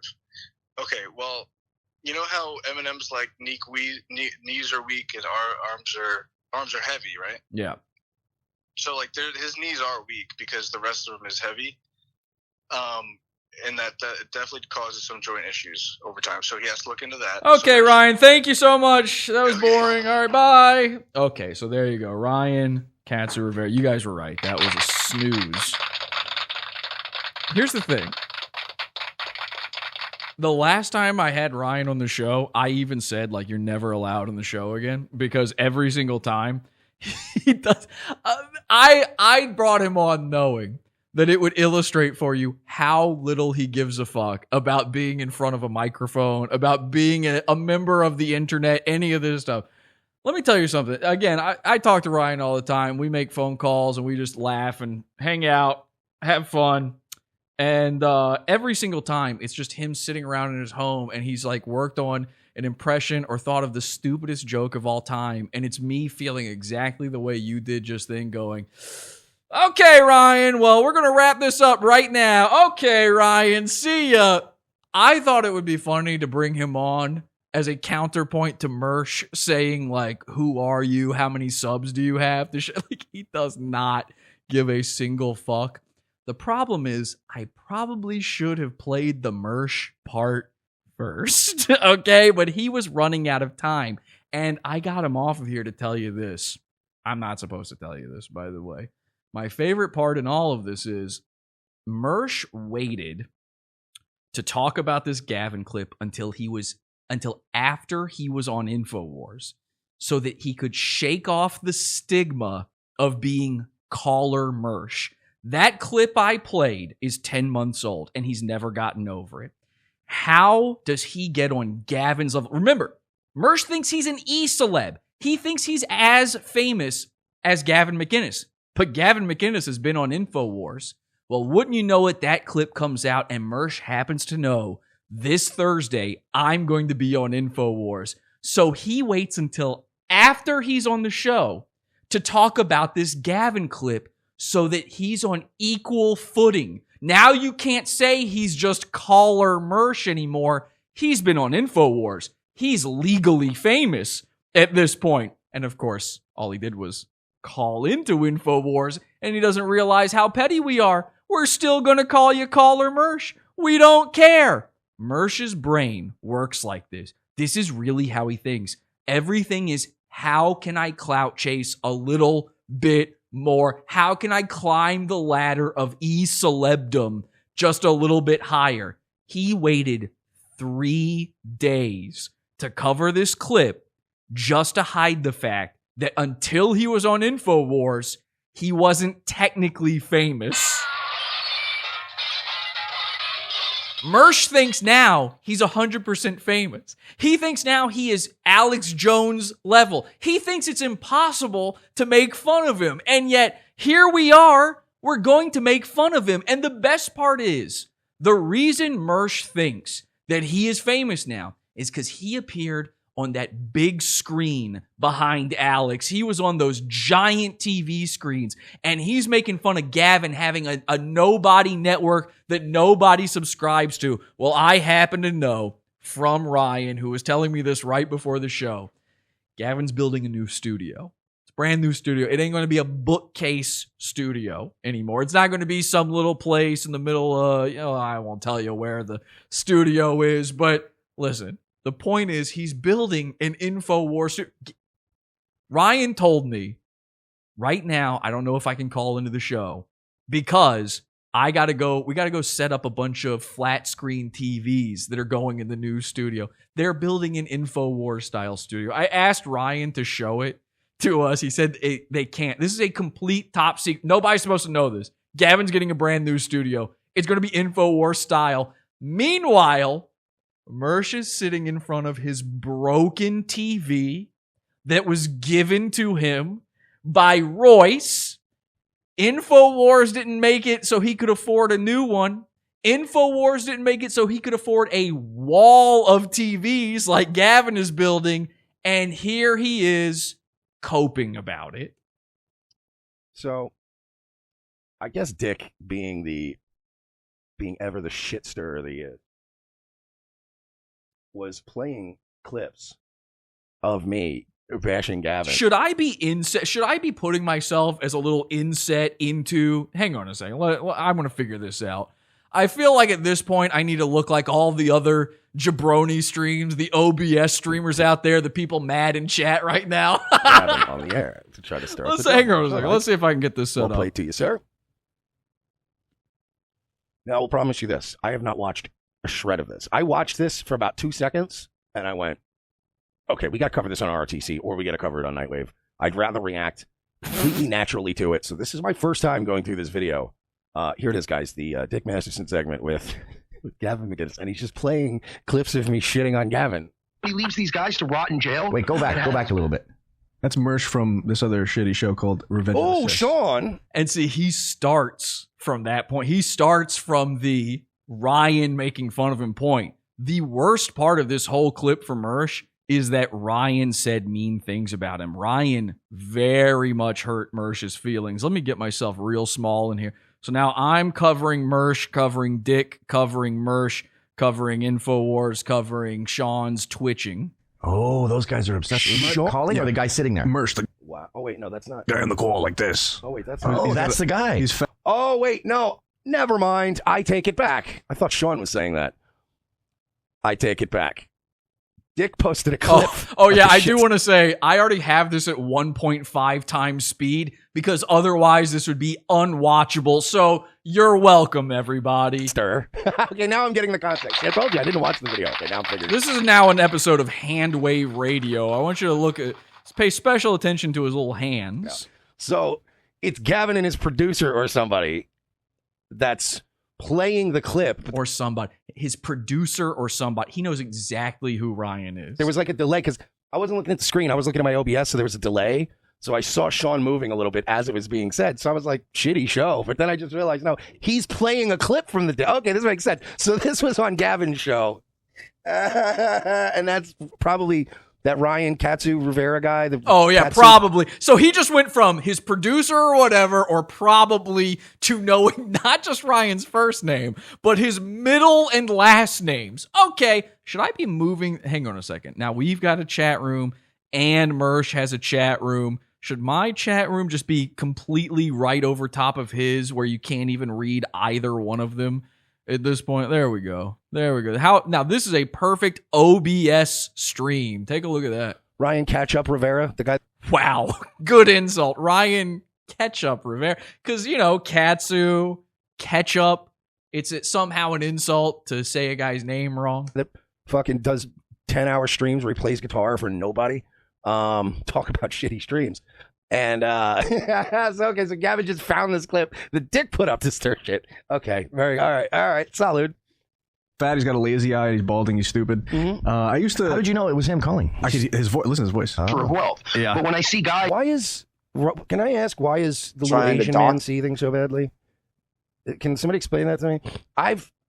I'll be honest with you. Wait. Hang on 1 second. I've shit on.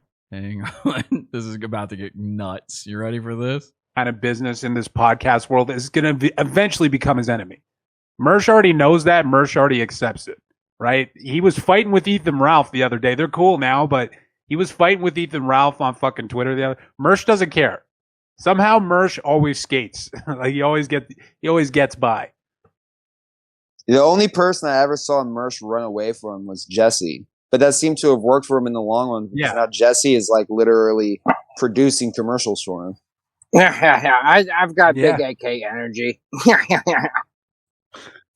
When the gun's in the mail, you're a little bit more confident. You want a peacock, you should get an AK-47.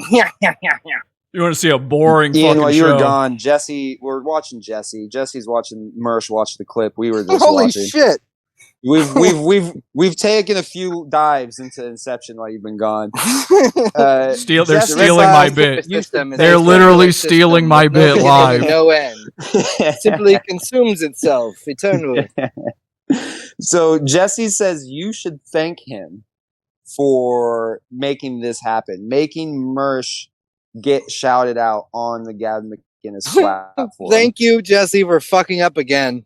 It's like these guys just can't do fucking anything right. What are they talking This is about? epic. This is fucking great. This is What? more content for me. If I wanted to fucking clout chase, I could make a Philip wave about this and get fucking Gavin and Alex's attention. This is a fucking layup from me and Mersh to get more clout and attention.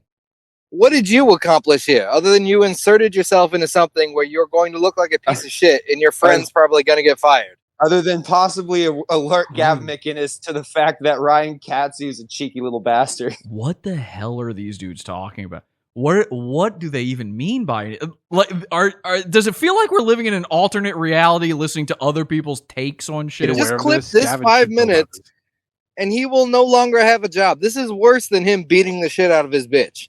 This is a betrayal of trust. That's insane. Yeah, from Ryan the liar. Gavin's got no time for What are they talking about? He has a job, right? Doesn't this guy with a producer, doesn't he get paid to work for Gavin? Hey, Jesse, yuck, yuck, yuck. Guess what? I went to my boss and I made him watch a useless clip about some guy he's never heard of before just because I wanted to get you involved in the show. Yuck, yuck, yuck. Like, I'm sure. I didn't make him watch it. What are they talking Did about? you this obscure guy's fool? Like, aren't you thrilled about that, Gavin? Didn't I do good? I'm making fun of you with a guy that has own Mersh one more 14 time. paid subscribers. It's like you tell a dog to go get help and it comes back.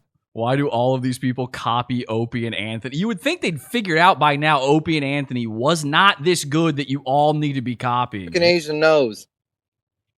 It's a problem. How Speaking of fast OBS, is there was- Ryan gonna cry Asian when he gets fired over this? Let's live in a different universe for a second. I want to give you, this is the jabroni streaming I was talking about. The Obi, I mean, I'm literally making fun of this shit right now. Look at this. This is Discord streaming. This is when your show is a Discord call.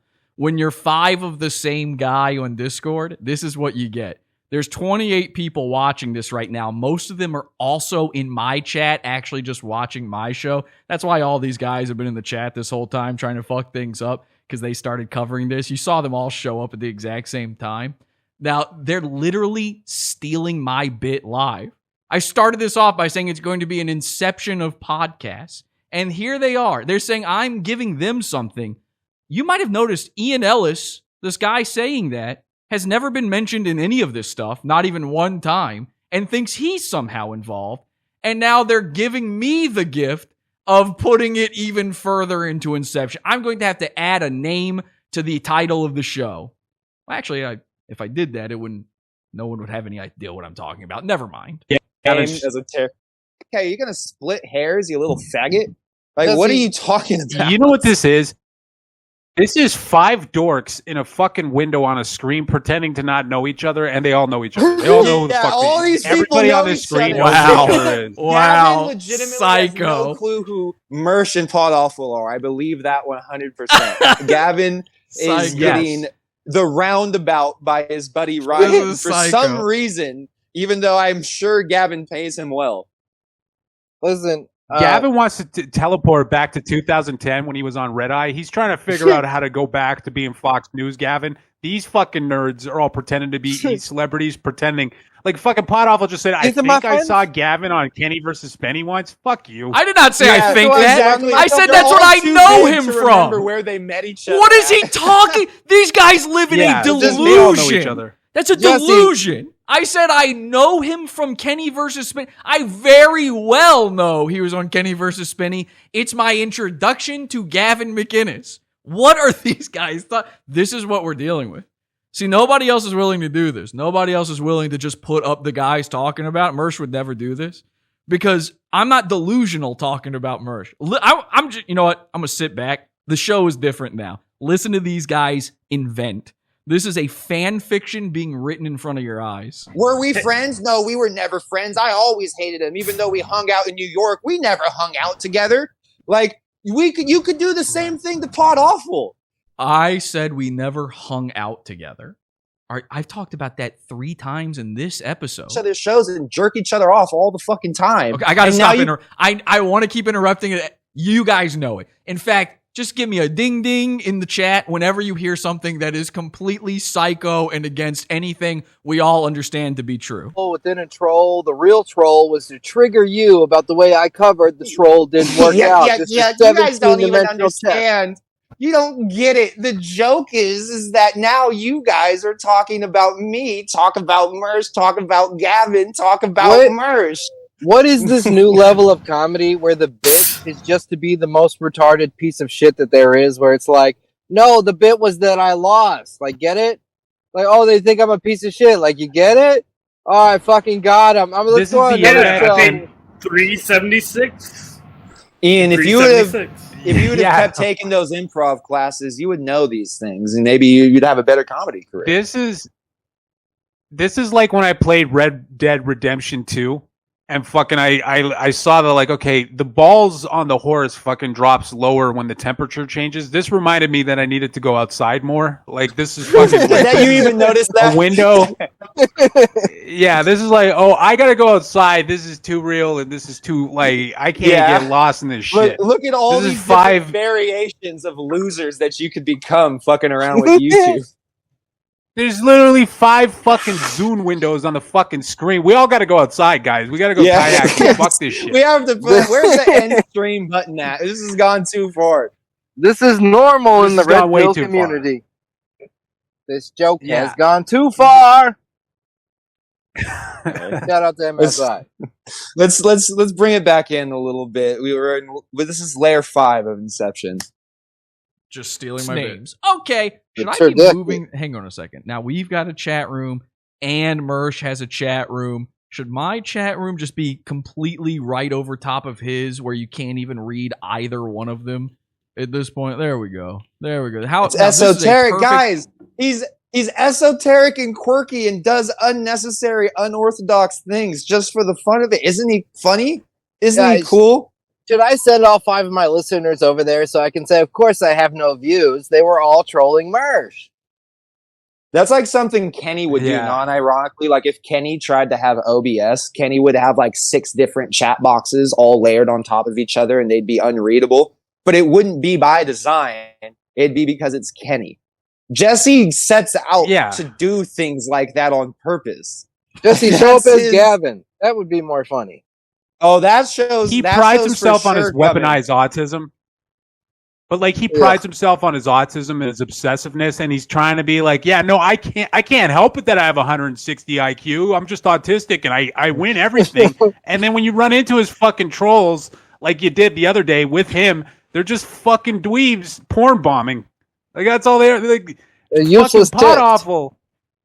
Yeah, he's a fucking he wants to be the scourge. He wants to be the fucking the super villain. But he's a fucking bully nerd. of the internet. He's like a henchman that has supervillain aspirations. Sound mad. Yes, he's Lex Luthor without the fucking mech suit. He's a fucking frail bitch. I would knock out fucking Pot Awful in one punch. I would break his face. Careful now, you're gonna bust his pee bag open and it's gonna be like some sort of hate crime. Punch him in the pee bag. That's true. He does have a piss bag. That's my joke about. All right, guys, let's try to power through a little bit more. Can we make it a little bit more? Guys. We're 5 guys. A little bit more Inception-y. Can you put the Little Mermaid picture of Jesse up over some corner of the screen? Okay, I'm pretty sure I can. We got to be transformative.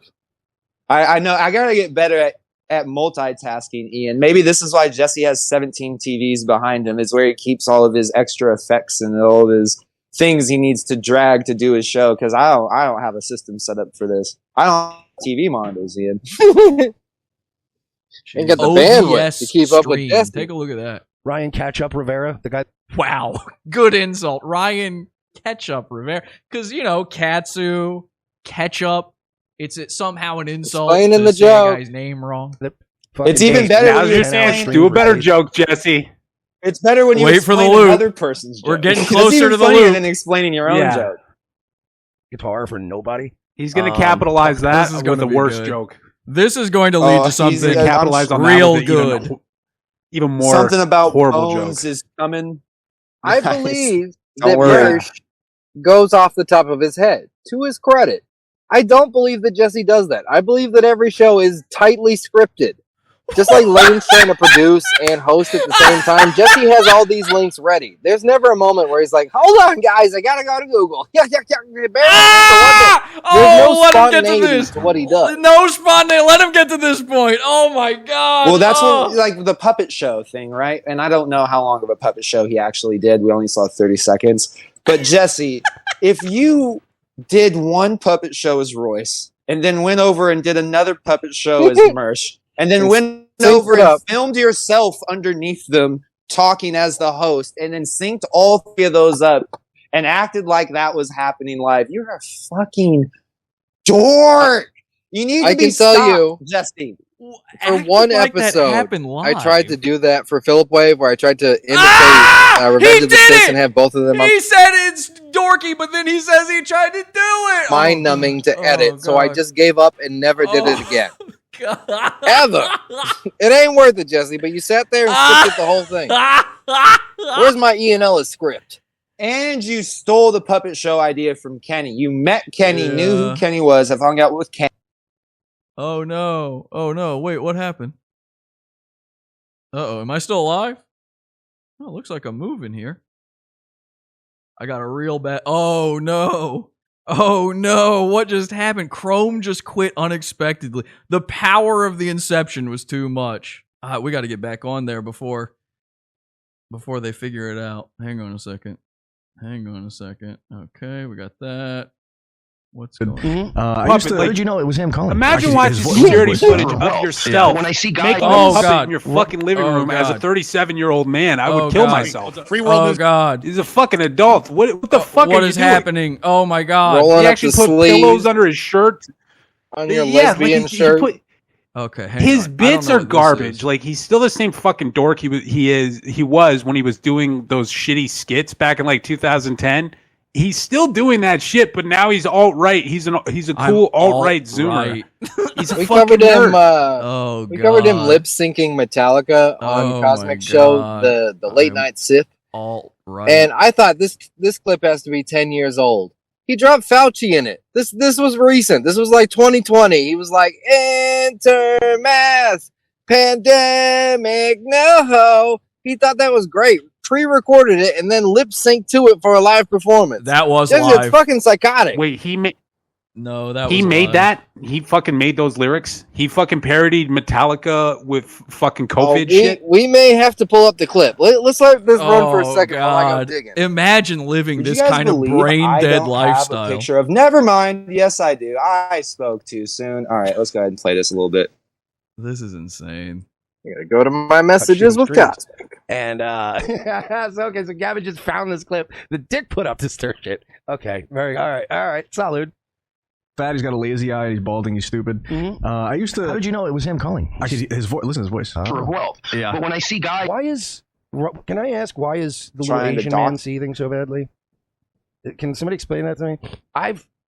I'll be honest with you. Wait, You know who he is, by the way, Mersh. You guys talk on Twitter for I've years. shit on- Like, you guys have been talking on Twitter for This years. is about to get nuts. Okay, You ready for the it? little Asian man, you know who he is, Mersh.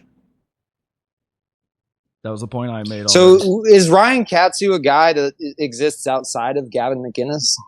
Is he anyone besides the producer of the Gavin McInnes show? Desperately wants to. He wants to break out of that cage. He's been friendly. He's made the rounds with Red Bar, with fucking Dick Matt, with all these people. Ryan Katsavera has been floating around the fucking internet, rubbing elbows with all these guys, including Mersh. You know what I mean? And all these fucking nerds are pretending to. Oh, I forgot. I was going to do something before that happened. Sorry, guys. Give me 1 second here. I'm in the middle of Here. Give me one putting second. a thing on screen. Here. I had to download from a Discord server. Coochie Laptop has a new link and a timestamp. Oh, that's a little big. Let's bring that back down a little I'm bit. gonna You pull guys up can't see what's happening, scumbag but Vinny. the people at home can. It's all right. I'm doing Somebody esoteric kick him. OBS things during the show, like Jesse PS. Look at that. No, you're not. All right, so Rex, you take this as a victory for Mersh. Absolutely, because Mersh already accepts that everybody hates him. These guys want to be loved. Like, Pod Awful has even said on his stream, I'm not a lolcow, without a hint of irony. We've been laughing at this fucking faggot for how long now? Like, we wanted to be friends with Pod Awful. We wanted to see Pod Awful make fun of Mersh. And we discovered that he's a fucking... Well, We not wanted be to friends be with him, but friends we wanted with to him. enjoy... We tried. No, we Yeah, wanted to. we We tried. wanted We to. tried to enjoy We got him it. shitting on Sorry, Mersh. it's We discovered recorded that now. He's an even bigger loser It's than fucking recorded. Mersh. You wanted to be my friend. And, he wants to be loved. Mersh already accepts that people hate him. He's desensitized to it. Sorry, it's too late. You wanted to be my friend. This is insane. This is nuts. This is not what I was expecting to happen tonight. You made hating Mersh unfun. Right. You made it annoying and fucking cringy. Just every little nitpicky, faggoty little thing you could think of to try to call Royce is trying to have That was the point from the beginning. That's the point with making fun of Mersh, period, stupid. You're not friendly to me, so get out of there. Yuck, yuck, yuck. Those can't see those Philip Wave videos.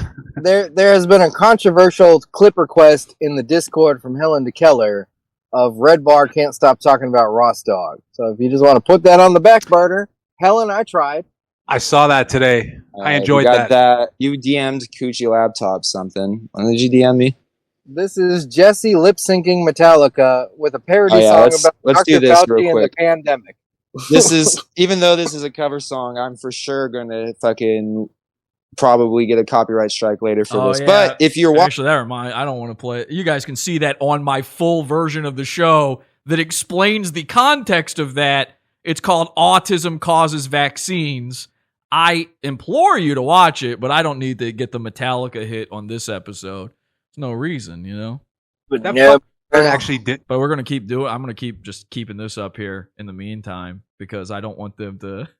I don't want them to get to the video and then it's not this, you know. Sid, whatever side you were on the COVID debate, if you made a parody song on it, please go run into freeway Isn't- traffic, please. Isn't that the person Jesse should hate? The people making these fucking garbage parody songs?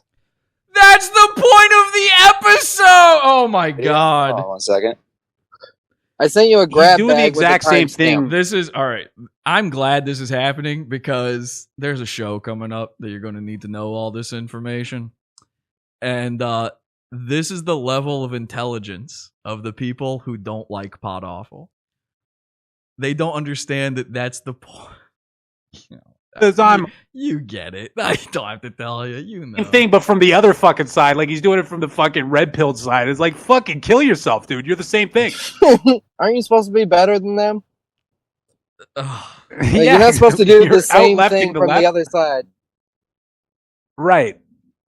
No, Jesse does these really weird, like I said, esoteric things, like esoteric, going up weird. on stand-up comedy stage and reading like this long, angry rant from like a piece of paper. Like it's almost as if he thinks it's funnier that he's reading it from the paper. Like everything What's that's funny hacked, about it- Jesse leans into. It's What's really funny odd. about it is that it's cringe. Yuck, yuck, yuck. Don't you get the bit?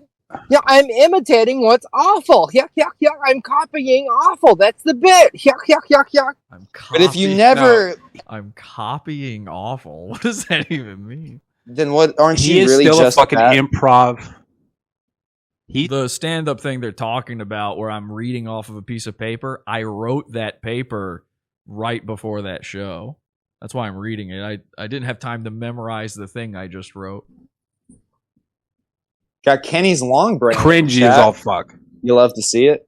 All right, let's go ahead. We got. Are they we got not? They're stupid enough that they're not going to get to the part where, like, this is the problem with trying to fuck with guys on this level. Is they just stopped it right before we got to the loop. Ian just doesn't look at it. There we go. Oh yeah, I'm not letting that play. It's me covering Metallica for the Autism Causes Vaccines episode. An episode entirely about terrible parodies about vaccines. I wonder, why did this happen? Okay. See, the intro is too long. I would play it, but the intro of it is very long. It's just music for a very, very long intro. Chin. Look at the fucking look at the video quality of what they're playing here. Look how this is their thing, by the way, that I'm a mermaid. That's a good one. Look at the fucking shitty video quality on this. How do you not have a computer that can handle this video? And two, whenever they made that dumbass I move. love Wayne's World. Yuck, yuck, yuck. It's a huge inspiration for me. Yuck, yuck, yuck. Like it's such a Here's the thing. late, weird. So remember earlier in the show when I said other shows, what they do is they point to a thing and then they just go, see? Watch this. Memes? Like, did you just realize that rocking out was cringy? Did you just figure it out? Is this news to you, Pod Awful? The difference. Also, I want to point out the fucking difference between the Eminem fucking the deep fake. What do you call it when you fucking make the mouth of a picture move or whatever that you just did there?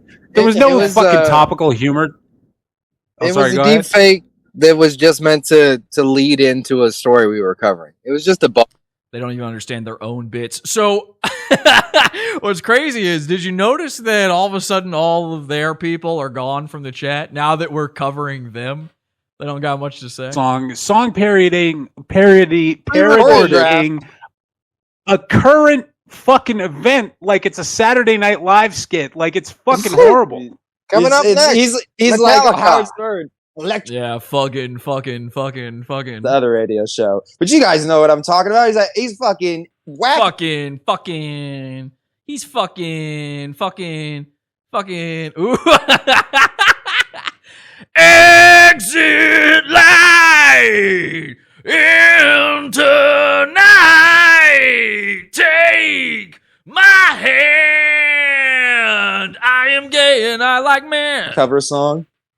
I tried That would be great. so hard. Right. I would love Own it, Jesse if Jesse. he actually owned it.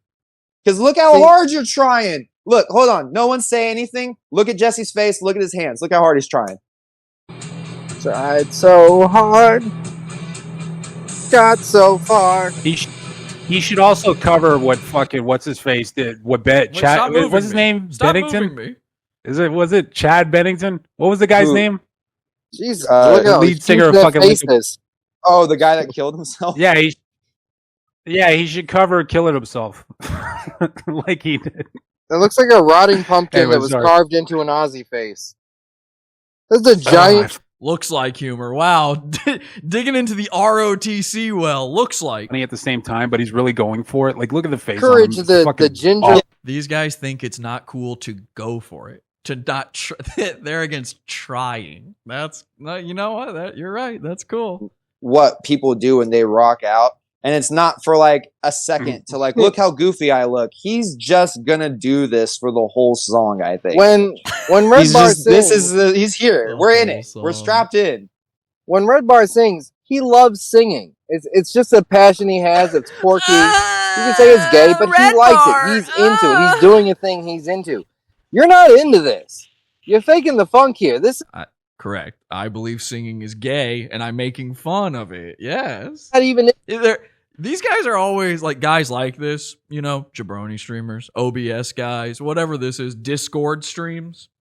These guys they're always this close to getting it. They're this close. They say it like they get it, and then they follow that up with "I don't understand." I'm trying to be Red Bar in this moment, but I'm trying to be Red Bar by singing a parody song. I'm trying to be Weird Al. it doesn't work all the time at all. It's definitely cringy a lot. But when Red Bar does shit like this, he tries to kind of be over the top and like when he's talking about like murdering people and stuff like that. He doesn't look uncomfortable doing it. He's at least trying to make it as extreme or over the top as he can. Jesse just wanted to rock out. Jesse looks uncomfortable with his own material. Oh yeah, he's not comfortable with this. He probably had to go fucking douse his face in cold water. Hairbrush. Who's on his Mom's spaghetti? Like he probably had to go. He had to go splash cold water on his face to fucking get rid of the blushing, because I guarantee you he was fucking embarrassed of this. Red Bar is just a fan of the art of singing, a passion project, if you will. They like Red Bar because he's a fan of song. Actually, really tripping me out right now. He's dressed like Thelma from Scooby-Doo. Thelma. That's her name. Yeah, you're right. Ever? Who cares? Thelma and Shaggy. Does anybody just wear regular... He said it twice. He said yeah, Thelma yeah, twice. everybody calls me Shaggy. Yeah. Does anybody just wear regular clothes on a podcast anymore? Does everybody have to have some kind of funky fucking peacock? I'm wearing a shirt and a hoodie. I'm saying this for the audio people. You guys forget about this, and I think these guys forget. There's a segment of the audience that listens to an audio only version of this. What they'll say is I'm explaining jokes, and in reality, what I'm doing is explaining what can be seen on the video. And now here I am explaining that to them, and I've already explained to you guys before that the only reason I ever have to explain anything is because there's a certain 33% of an audience out there. Anyways, guys, we're He's missing the guy out. that got We're missing a great rock he got the performance. transgender girl. But I'm wearing a shirt and a hoodie. And if you take a look here at this image comparing Ian Ellis, by the way, this is Ian Ellis, comparing Ian and Mersh, you'll see that Ian wears the standard uniform of shitty open mic comedians, which is, of course, a shirt and a hoodie. But he adds into the mix a fedora, much like Mersh there. So there you go. You got that going for you. Oh, here I am singing. Now they're playing me sing. Let's read some chats while I'm singing here. These guys suck. Yuck, yuck, yuck is how Ian laughs. That's 100% true. It is so bizarre. Their whole thing against me is that I laugh, and their thing is that I say yuck. It's literally how Ian laughs. Listen to it. Listen to him actually laugh. You won't be able to tell the difference. Red Bar is a bitter, bitter man. I don't know about that. Can we get a pic of the lazy eye and an explanation of it? LOL, didn't realize there was another one here. Ian Ellis rapes his kid, said that. Funky God, that's one of the Earth's gayer words. Yeah, they were talking about being funky. Oh my God, who cares? They have it so upside down and ass backwards so many times over. Ian looks like Mersh with downs. Ian Ellis looks like dollar store Mersh, which is just tragic. This is actually spoiling an upcoming episode, to be honest. Like, is this what he's into? And he said, Yeah, Jesse's actually not into music. He's not into melody and sound. So Jesse's not into music. It doesn't move him, doesn't do anything for him. He doesn't like Correct. the emotions, Why does he talk feeling. about why does he talk about his process after like it was a fucking behind the scenes? Like he's done this. We've seen him talk about it. Like he's, going. The show just ends after the song. And I know that We've this heard is a him do clip it. from the grab bag, so I'm sure it's just the song and it's over. But I would like to look into this and see if after the song, Jesse went on to explain why he did the song and how he made it, how he came up with it. If anybody needs the explanation, it's you guys. This is what I fear, is that guys like this watch my show. And thus I have to explain things from the... It's so funny seeing myself over my old self. Fuck it.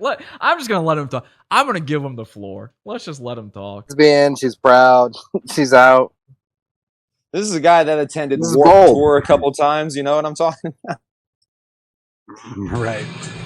Oh, no, can't let the music play, though. Let's play Big Bank Take Little Bank. I don't know what that means. Oh, fuck. Did he get his channel taken down? Who got his channel taken down? Did I miss the Pizza Fund episode where Jesse explains the comedic process? What level is that? Ham hands around Mersh would be dangerous. I thought this show was about Mersh. Who cares about these guys? If you ask them, anyone who cares about making fun of Mersh cares about these guys. Flow in the fucking indoor air conditioner. One thing we've learned is Jesse can't edit because he's too in love with himself. He can't trim the fat at all because he thinks it's all monumental. Everything is a fucking a get. Everything is the best thing he ever did, from the puppets to the song parodies to whatever the fuck bones are. You don't know. Does he fucking does he like do the whole song, or does he? They're scraping. You can hear him scraping. What now? What do we say next? We got to come up with something. Does it ever seem like I'm out of words for Mersh? Clip intro rock out. The real clip is 9 minutes long. Jesus. I was to say, isn't this like a 14-minute song? aren't every Metallica song from this era like 7 to 12 minutes long? Yeah. Okay, yeah, again, I can't let that play. Let's see what they're saying in the chat. How dare you ding. Jesse is the king of editing over here. You lion. Says this while Jesse hyper edits your own show. Yeah, Jesse, edit this live show. Ha ha ha ha. Whatever bones are. They don't know what bones are. This is like That's new. This is like a CKY concert, but just one guy extrapolated from. How bizarre must this look to somebody just now tuning in? I'm so sorry. I'm so sorry to anybody who just got here. I really am. If you were here for Mersh stuff, this is Mersh. You don't know it yet. This is Mersh stuff. We have the new Mersh, Tom Gully. This is the old Mersh. Comments in the chat. Step it up. It really sucks. They're chilling. They're here because they know this is where the Mersh hate originated from. They're big fans of hating Mersh, if they're fans of Pod Awful, and they're just trying to learn their history and really get to know the man behind the wonky eye. You hear that? This is what it all stems from. They believe they invented making fun of Mersh, and they don't like that I get more people watching Mersh coverage. That is the lesson behind all of this. Try to be like. I do wish I've never heard him admit it before. I knew that was true. I've never heard them admit it before. That was an incredible get just then. Because Pete loves that stuff, but otherwise it's just like I guess you can say the same thing in chat if you want. Pod Awful now looks like Davy Croc. All of your insults individually. If you guys can fit a couple other things besides the N-word in there, you might get to him. You might shake the chicken man. But considering that he's a big fat white guy, that's probably not the way it's going to hurt his feelings. Let's hear some current events. Let's hear some fucking, the other side of things, the anti-vaxxer side of song parody. Okay, we're gonna this is regular shock jockery in 2021. This is the standard. This is gonna be good. Okay, so I'm I'm going to put their link. You can go watch them over there. If you don't want to see it on my version, you can go watch them over there. They just said you're allowed in their chat room. Do as you like. I can't let them play this song, though, you know? Ian, get back here so I can cancel the clip. I don't want to watch this anymore. That Fuck you, Jesse. made me angry. This isn't fun anymore. You're giving me what I want. Don't do that. When the slurs in the chat that's pissing me off, no. Pod Awful, you offended me with how terrible that was just now. That offended 6 of my 5 senses. But you don't get it because like old people die from the virus. They're more likely to die from the virus. You get it? It's current. The song choice really, really, really makes me want to Bart Simpson strangle Pod Awful. They have no idea what the episode is about. Why it's Enter Sandman. It's so... this is so pathetic.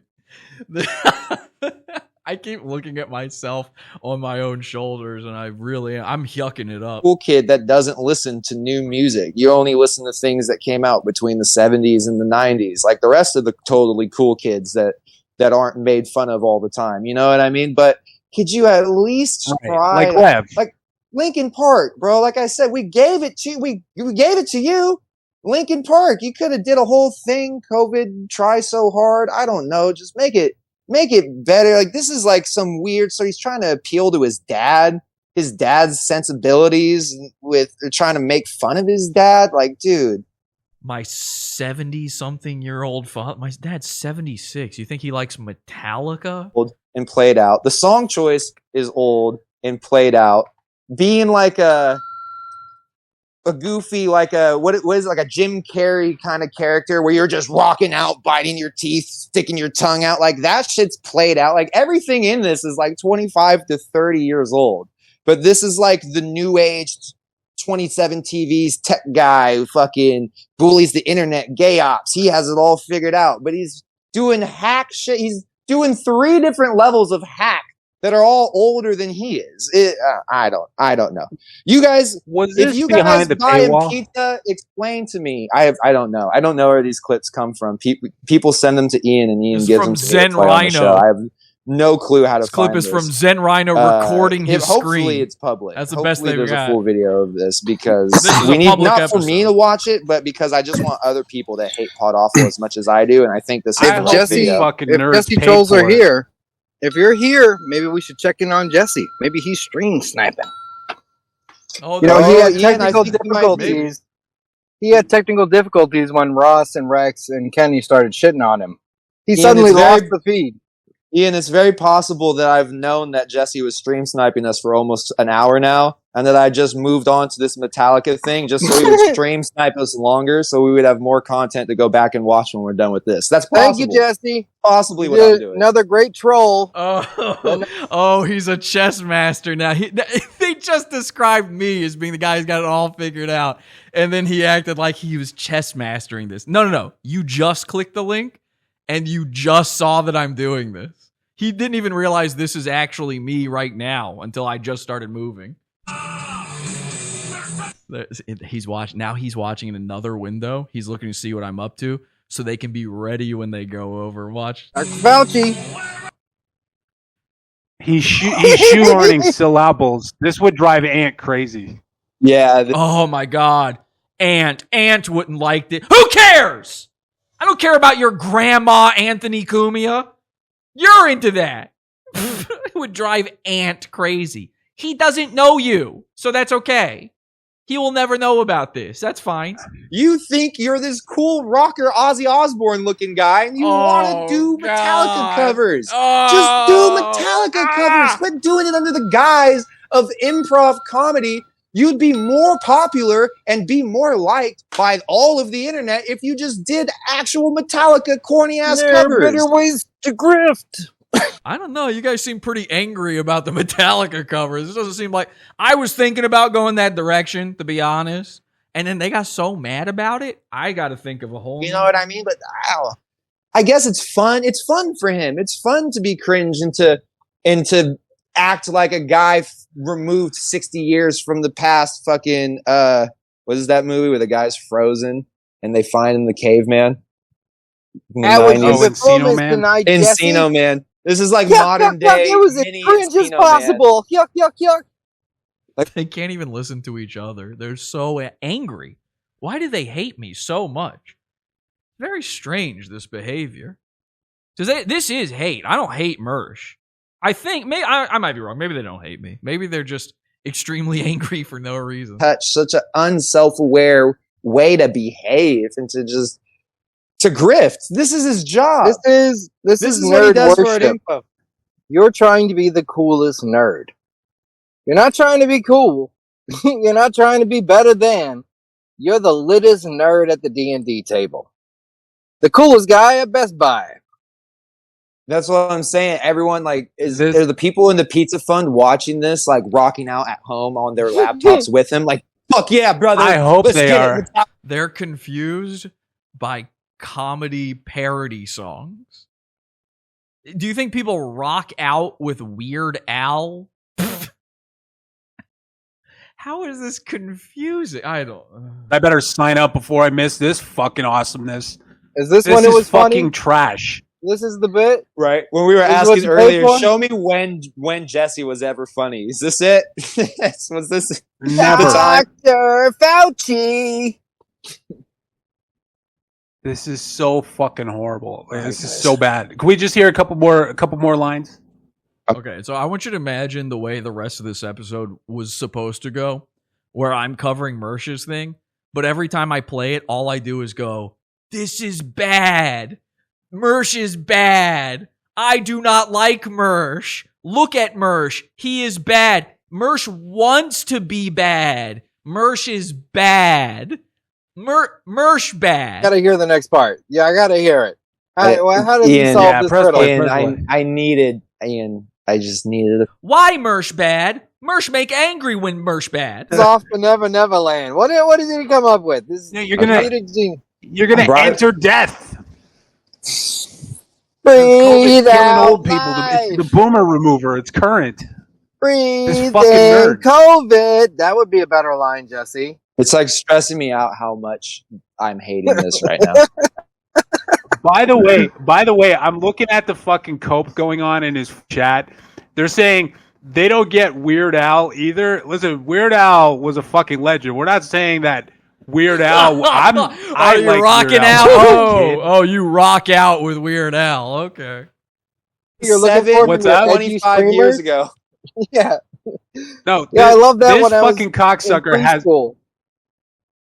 This fucking cocksucker has the audacity to compare himself to fucking Weird Al. Don't ever compare yourself to fucking Weird Al ever again. Weird Al in the 80s, when I was a kid, fucking watching Weird Al videos and shit like that, I laughed my balls off as a kid. You think, like, any Weird Al fan would appreciate this shit? This Can fucking anyone horrible... name... Remember that game we played with Jesse earlier? Name something funny he's done. Can anyone name anything funny Weird Al's done in the last 15 years? You know who I like to copy is guys from Weird the Al. 80s. Yuck, yuck, yuck. Next, I'll be smashing a watermelon. In the last you don't 15 like years? Gallagher? What was the last thing song he did? parody He says during the same episode where I said, "Don't do stunts." Okay. doing this now is just... Are you out of your fucking mind? Jesse's Doing this, better like- off making those fucking Minecraft parodies where they do recreate fucking Tyga songs or that weird ass shit they used to make on YouTube in like 2010. That would be better than this. Right. That would be more of a parody and more genuinely an attempt at being funny than this. This is just Jesse thinks he's a cool guy. That's what makes it so bad. He thinks he's such a cool guy singing, rocking Fucking out. horrible. Bro, he picked Metallica, bro. But I've heard- Fucking Metallica. I've heard this guy say with no hint of irony, "No, I'm not a lolcow." Dude, you have to tell yourself you're not a fucking lolcow. Got some juicy milkers for not a lolcow.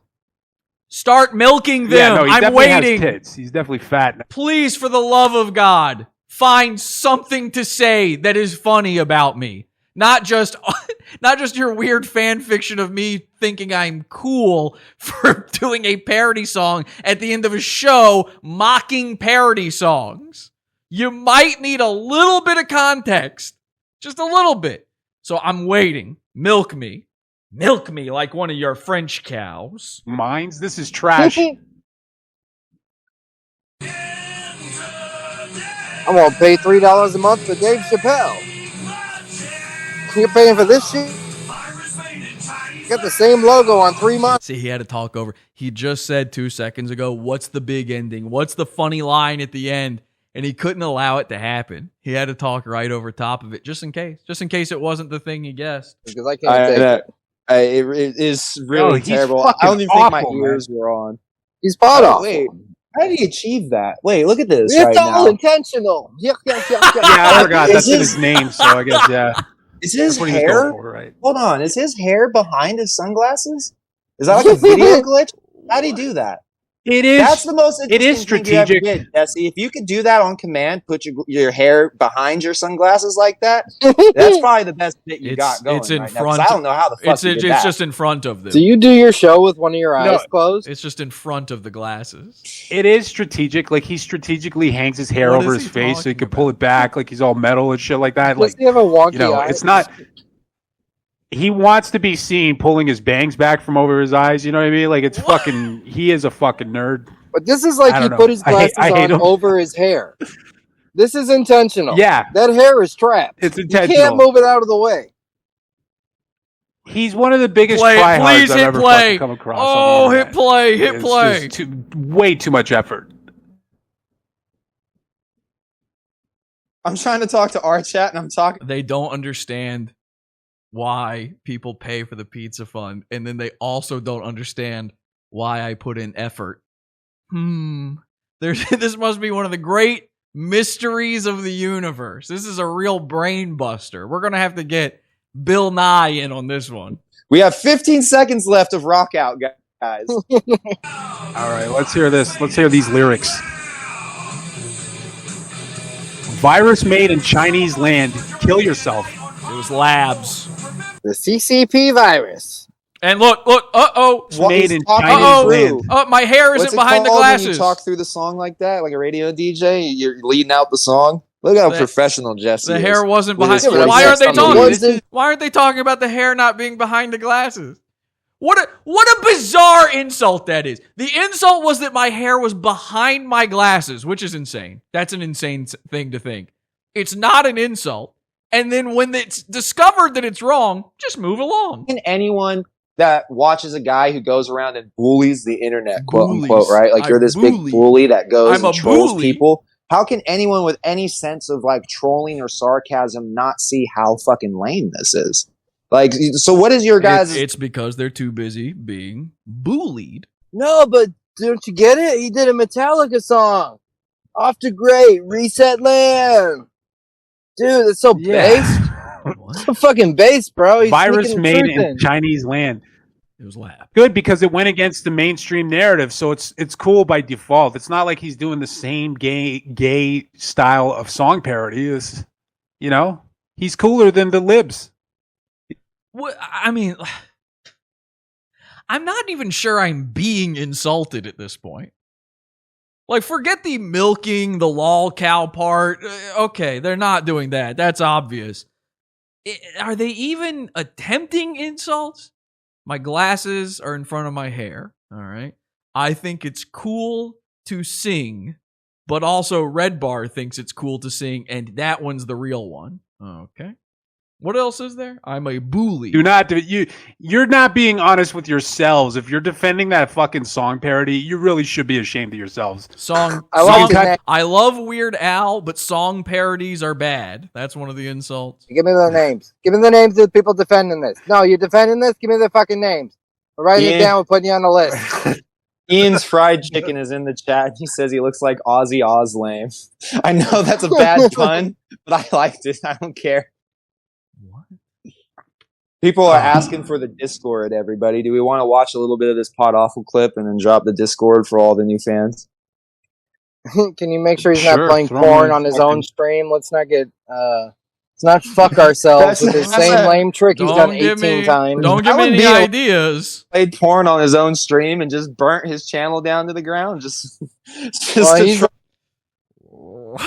Don't tempt me. He was really 5 minutes and we're safe. So let's see. I think he was really we're-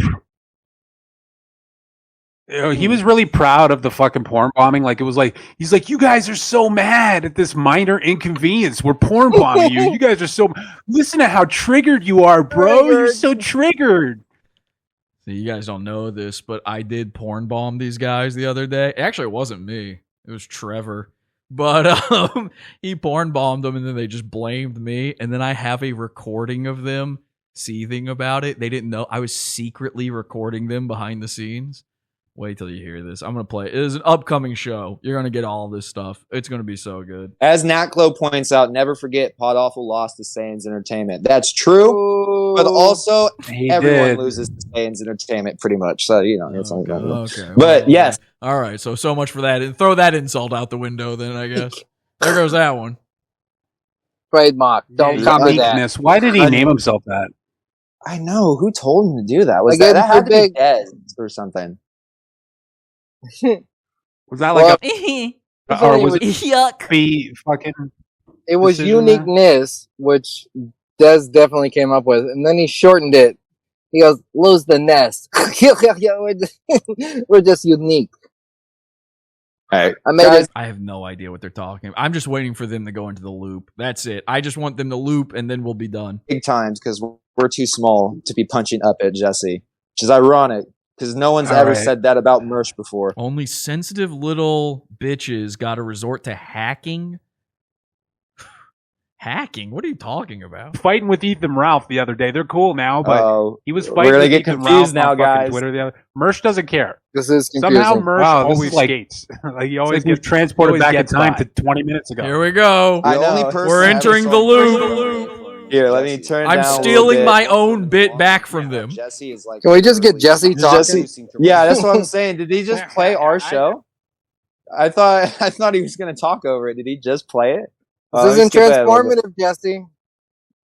It looks pretty transformative on my end. He's got 2 chats on screen. Ian, come on, it's very All these transformative. people copy Opie and Anthony. You would think they Oh, there we figured go. out by now. Oh, Opie we're and Anthony was copying. not this good. Oh. Yeah. Oh, they don't like that.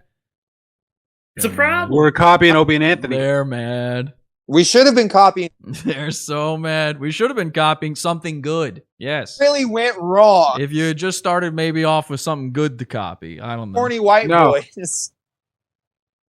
We should copy every 14-year-old girl on TikTok. That's what we should do. We should do Yes. COVID song parodies. That's cool. Jesse, That was the show! Oh my god! Jesse, you could have got us so good if you'd have done a 311 song. It's too late now because Ian said it. Jesse, fucking up your improv. All right, let's go. Let him Let's run see with what that Jesse narrative, has. though. Oh, yeah, we're copying Opie and Anthony. It's not like we shit on them on a regular basis or anything. You can shit on somebody and still I can understand where the lineage of this comes from, so therefore I've diminished it and proven that they shouldn't exist. Isn't the idea that all podcasts derive from Opie and Anthony? No. I ain't never listened to Opie and Anthony. You go after Joe Rogan with that? You're Yeah, copying Opie and Anthony. Rogan does your say biggest that. inspiration. Good point. These guys just talked about. Look at it. They can't get off of it. They heard me say one thing. They're still talking about it. Keep it playing. Come on. I'm looking for loop. At least These cover guys somebody never hip even like went- They don't want to hear it back. Even went to the Mermaid Festival. What do they know? How Thinking about fast OBS is today. Ryan gonna cry Asian when he gets fired over this? Let's stupid live. horse Let's shit? live in a Do we even different know if he's universe for a Asian or second. just assume I'm that gonna- he has the same- I want to give you. This is the jabroni streaming I was talking about. The Obi. I mean, I'm literally making fun of this shit right now. Look at this. This is Discord streaming. This is when your show is a Discord call. When you're 5 of the same guy on Discord, this is what you get. There's 20. We're 5 guys. What is it with Jesse and Good one. smartphone? Everyone loves this 5 Guys What the f- restaurant. I've never even eaten there before. What the Listen, fuck we does that don't all even have- mean? They're lost. They're lost for words. With the audio. It's not about having this parasocial relationship. It's not about being the star. It's just about producing funny content. Start doing it. Back from all the I'm waiting. Produce one funny thing. Find me one funny clip. That's what they did with me, right? Find me one funny clip of Ian Ellis. One. produce it. Behind you. One. Just one. Screen behind you super big, but you're watching the monitor in front of you because that's where you're actually producing your show, and the TV behind you is just this. No, actually, I've got another giant TV in front of me. I'm even more insane than they're thinking. Make videos? Do you want to do song parodies? Do you want to talk to other people like it's a radio show? Pick your thing and do it. You don't need to do this weird hodgepodge where I'm a fucking... Do you want to do talk radio? Do you want to talk to people like it's a radio show? Do you want to do song parody? Listen, I'm not a radio guy. I'm pretty sure all of those things happen on radio shows. Literally all of those, like song parodies especially. Advice, you don't need to do artwork. You can just do one thing semi-decent. I bully the internet, which is different. It's a totally new lane I've completely created from nothing. Oh, here we go. You ready for something psycho? You ready for something really psycho? Playing the internet. Yeah. A guy just joined them named Australian Ellis. If you think these guys are mad at me, wait till you hear this. I'm just going to be quiet for this part. Unlike these fucking hacky who listened to more than one person talk on the radio before and thought that they could also talk on the radio in groups of more than one person. Hey guys, pull up the. Welcome. Can you pull up the Mermaid Festival video? Jesse's on his stream. He wants to see something funny. So can we pull up the Mermaid Festival? Please. He's waiting for funny. Hold on. That is everybody on the internet's cope. When you don't like something, is like, I don't have a problem with what they're saying. I just wish it was funny. So this I didn't say I have a problem with what they're saying, and they're not funny. Say about every single fucking person. I have a problem. That's also what they've been saying this entire time, but I absolutely have a problem with everything they're saying. Everything they're saying is from a hypothetical universe that they wish they lived in. Somewhat decent person that you can relate to. They're talking about playing my Mermaid Parade Man on the Street show, video, I guess. Please play. That would be something funny I did. Can you produce something funny you did? Do you think that we don't think that's funny? We think it's funny. Has anybody seen that? Anybody in the chat here seen the mermaid videos I did and thought like, God, Jesse, that was bad. That was worse than this thing we're watching right now. Product. Like that song parody, like we your just show studio, up and it's better like your than you. puppet show. Mersh Everything just shows you up and do it's better than you. Right. Everything Pod Awful does, somebody should be able to pull that out of their ass in like fucking 5 seconds. Like it should be something that should be done off the cuff, but you could tell how much fucking time and effort and blood and sweat and tears he put into producing just garbage. It's fucking horrible. Yeah, pull up that mermaid video. He wants to show his fans what funny is. So, here's the thing, Australian Ellis. Yeah, let's see it. Ever since Jesse's old channel was taken down by Mersh, those videos are now gone. Does anybody have a link? Is there a Raven? I've got one. I mean, we have. I have a link. You guys want to see the Mermaid Parade videos? I could play those. We're already more layers deep in Inception now. So, can we pull up maybe like the P-Bag video, something funny for his audience? You know, we don't sent the P-Bag video. I think if someone sent the P-Bag video, head over to Raven Zephyr. We've got a P-Bag video that is hilarious. He's sitting there. He's going, I'm waiting for them to do the funny. So let's just skip all this shit and get to the funny. So this guy is so psycho. He thinks that playing my stuff, which clearly I think is funny, is going to hurt my feelings. And won't be them playing something funny. Please, for the love of God, play something of mine. That would be much better. I have bombed my own show for this Inception bit. Time we've ever been on our show watching our own show live. So this is kind of this is 6 layers of Inception deep. I don't know if this is a record or not for us, but you know, I think we could go farther. 28 people watching this right now. Most of them are also in my chat, actually just watching my show. That's why all these guys have been in the chat this whole time trying to fuck things up because they started covering this. You saw them all show up at the exact same time. Yeah, they've been so effective. Were you guys going over there and being cheeky in Pod Awful's chat? I didn't even know that was fucking happening. Who went over it? Nat Chloe? Yeah, right, by the way. That's Nat Chloe. We don't even know his name. I've never even heard of him. No idea you were up to something today. Oh. All right, Coochie Laptop. I sent you a link, and I got to call tonight pretty soon. All right. Well, they got to call it a night. Now that Pod Awful's covering their show, they got to call it a night. I'm sure if Cosmic wants to get up here, I think Cosmic. Instead, they're going to try to play my stuff because they don't want to see this. Play it. Fucking be a man. Play it. Go into the loop. Nope, they couldn't do it. They couldn't do it. And how much it hurts you. Pathetic. Oh yeah, we never got to the Red Bar Rostog clip. Pathetic. We got. Are they really skipping it? it? Are they giving up? That is. Oh my god. Now I'm mad. Oh, here we go. They're playing a. I don't know. This is me on Cave of Time or something.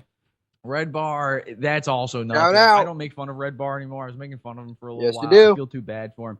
He poops in a bag now, and it's not looking good. He's got No, Jesse, it's you. Yeah, and you piss in a bag. Red Bar. This is their thing. They think, okay. I'm going to have to explain it. I hate it. They're making me explain a thing. Here's the thing.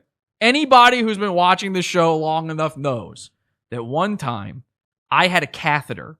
That time was for 4 months, 7 years ago. I haven't had it ever since then. And I've talked about it ad nauseum on the show. I've made fun of it more than anyone else could ever make fun of the fact that I had pee-pee problems. In fact, you go to any old episode of Pod Awful from outside of this studio, I used to keep an X-ray of my own human penis on screen behind me. Kelsey, look up in the closet upstairs in our second kitchen, and on the closet on the right should be a bunch of framed pictures, and bring me my X-ray of my penis. This has never been done before. That's not a thing. So here's the thing. They were so desperate, so dying to have a point in all of this, to do something beyond, look this, look that they scrolled all the way back through my Instagram to 7 years ago, 7 years worth of posts, and found my very first Instagram video, which is this image right here. It's my first Instagram. It's when Instagram just released video. My first video ever on Instagram was me emptying my catheter into the toilet because I thought it was funny. I thought it was funny that I had a catheter. Now, anybody with a brain understands that a catheter is not a permanent situation. These guys thought because I said Mike David has a colostomy bag and that I had a catheter 7 years ago, that's the same thing. So they stole my joke, tried to reverse engineer it into being against me, and didn't understand that a colostomy bag is permanent. Once you've got a crap bag, you don't have a colon. Once you've got a catheter, you still have a urethra. Okay? There are multiple episodes of Pod Awful called PP problems and blah. I mean, there's a million of them, where I talk about the kidney stones I had and all this shit, and I still get them, and I'll never stop. Here's what you can make fun of me for. I've got a thing called medullary sponge kidney. I have retarded kidneys, but they can't do that. They've tried to make fun of my retard kidneys, my physically retarded kidneys. But how could they do that if, number one, I've done it, and number two, it's not a joke I already came up with for them. See, the colostomy bag thing I came up with for them, they turned it into pee bag. So that's it. That's all they've got. The biggest attempt they've ever had at making fun of me, their biggest insult for me, is my own joke reverse engineered against me. Kelsey, thank you very much. Ladies and gentlemen, I want to introduce you to my actual human penis. Which way does this go? I think it goes this way. Here we go. This has been on the show for years. That's my human penis. And by the way, I am now porn bombing them if they put this on screen. Actually, I'll zoom in on this for you. Let's see if we can get that zoomed in. Now, this used to hang up in the studio right behind me here. If you look here, you can actually see, there it is. That's my penis. It goes, by the way, all the way back there. You see all that? You see this line right here? Hang on. It's hard to do backwards. See this line that goes all the way up to there? That's my urethra. Okay? So that's how big my penis is. You can see the tip of my cock. Now, as you can tell through my Instagram video and my x-ray here, I'm extremely ashamed of having had a pee bag 7 years ago for 4 months. And I want to be very clear about something. When I had this pee bag, it was actually a suprapubic catheter. So it didn't go into my dick. So I actually was able to continue. And Kelsey, fingers and ears for this part, okay? Please. Fingers and ears. Fingers and ears, please. Fingers and ears. I was able to continue having sex with this catheter in because it was actually in a hole in my body. Kelsey, I said fingers and ears. I can't hear you at all. But anyway, it wasn't even that big of a problem. I got to go here. You know what my favorite part was? This is in the shitty part of my life where I worked at Starbucks. And for 4 to 5 months, I got to not go to work because of it. It wasn't really that bad of a time. In fact, if you go back to those Instagrams, you can see I'm kind of having a good time. The show got really good during that time, too. Occasionally, I'd get a little sick from it. But overall, I got to be honest, the pee bag months, pretty good. Pretty good. Now, you may be wondering, today, ain't that t-shirt material? Today, in today's, I'll keep showing my penis on screen here. Why not? Today, in today's climate, can I pee-pee? That might be on your question. The answer is yes, 100%. Just so we're all clear. I absolutely, and Ian has left, by the way. I started making fun of them, and now Ian is gone. Oh, are they looping? Hang on, they might be looping. Cosmic, so you guys can do it on RDA or something, where we just listen to Jesse listen to the whole show, because I think it's been going on for like an hour now, and I don't know if he's going to stop. And I don't want to make everyone listen. I already stopped. Dead, you know what I mean? I can pee-pee. Okay, I'm going to check in on his stream. No, we're I did caught up. see him showing the X-ray. I moved it further, closer now, so it should be. Hang on a second. You ready? You ready for this? There we go. Let's do this. Oh, here we go. They're playing I don't know. This is me on Cave of Time or something. Red Bar. That's also not. I don't make fun of Red Bar anymore. I'm making fun of them. So now they're in the loop. They're in the loop. Hang on. Yeah, and you piss in a bag. Hang on. And I piss in a bag. See, they got me. They think, okay. I'm going to have to explain it. I hate it. It's true, though. You do piss in a bag. Yeah, that's He's true. an explainer. That's I'm true. going to have to explain it. I'm making fun of you, yes. We were literally over here for like 30 I'm going to minutes. show you the like, X-rays. When's the funny part? Actually referring to them saying shit like that. They're now just, oh my God. He can't help himself. He needs to explain the joke. He can't fathom feeling like the fool in any capacity, even though all he does. You're right. That's true. I can't fathom feeling like it. It hasn't happened yet. Well, this is not the behavior of a bully. I mean, I thought he bullied the internet. Right. This should be no problem for him. Imagine if every time he bullied someone, his audience was like, all right. Well, no, Jesse, you need to stop making fun of the Santa Cruz Joker. Why don't you explain it to us real quick? What's actually going on? Like, it's... Now, let's listen to him explain the Ozzy, joke. hop back in, dude. I got to go take a piss with my dick into the toilet and not a bag. I'll be right back. Good one. All right, well, let's listen to some pod awful coping for a second. Welcome back, Anybody who's Ozzy. been watching the show long enough knows that one time I had a catheter. That time Are you was ready for 4 this? months, 7 years ago. I haven't had it ever since then, and I talked about it ad nauseum on the show. I've made fun of it more than anyone else could ever make fun of No, the you fact didn't. that I had. Okay, so there you go, guys. We're gonna go into the pod after show. Oh God, this is No, and there's something weird too, where it's like the we're gonna go into the pod juvenile- after show here. Podawful.pizza, $6 level and up, and you can get that. And we're gonna go over all the stuff that we missed in tonight's show because of these guys. We're going to go into the InfoWars stuff. We're going to do it all. And you know what? We'll keep checking in with them. This show is running way too long at this point, though. So I'll see you over there. Podawful.pizza. I apologize to people who are here from Mersh. But you got a little peek at something even better than Mersh. Mersh, but poor. His name is Ian Ellis. Congratulations. Thank you, everybody. Until next time, have an awful day. Head over to podawful.com/iTunes and subscribe to us on iTunes. We're live every Sunday, Wednesday, and Friday, 8 p.m. Eastern at podawful.tv. Love the show? Keep it going by donating to the Pizza Fund. podawful.com/support. And anything else you need is at podawful.com.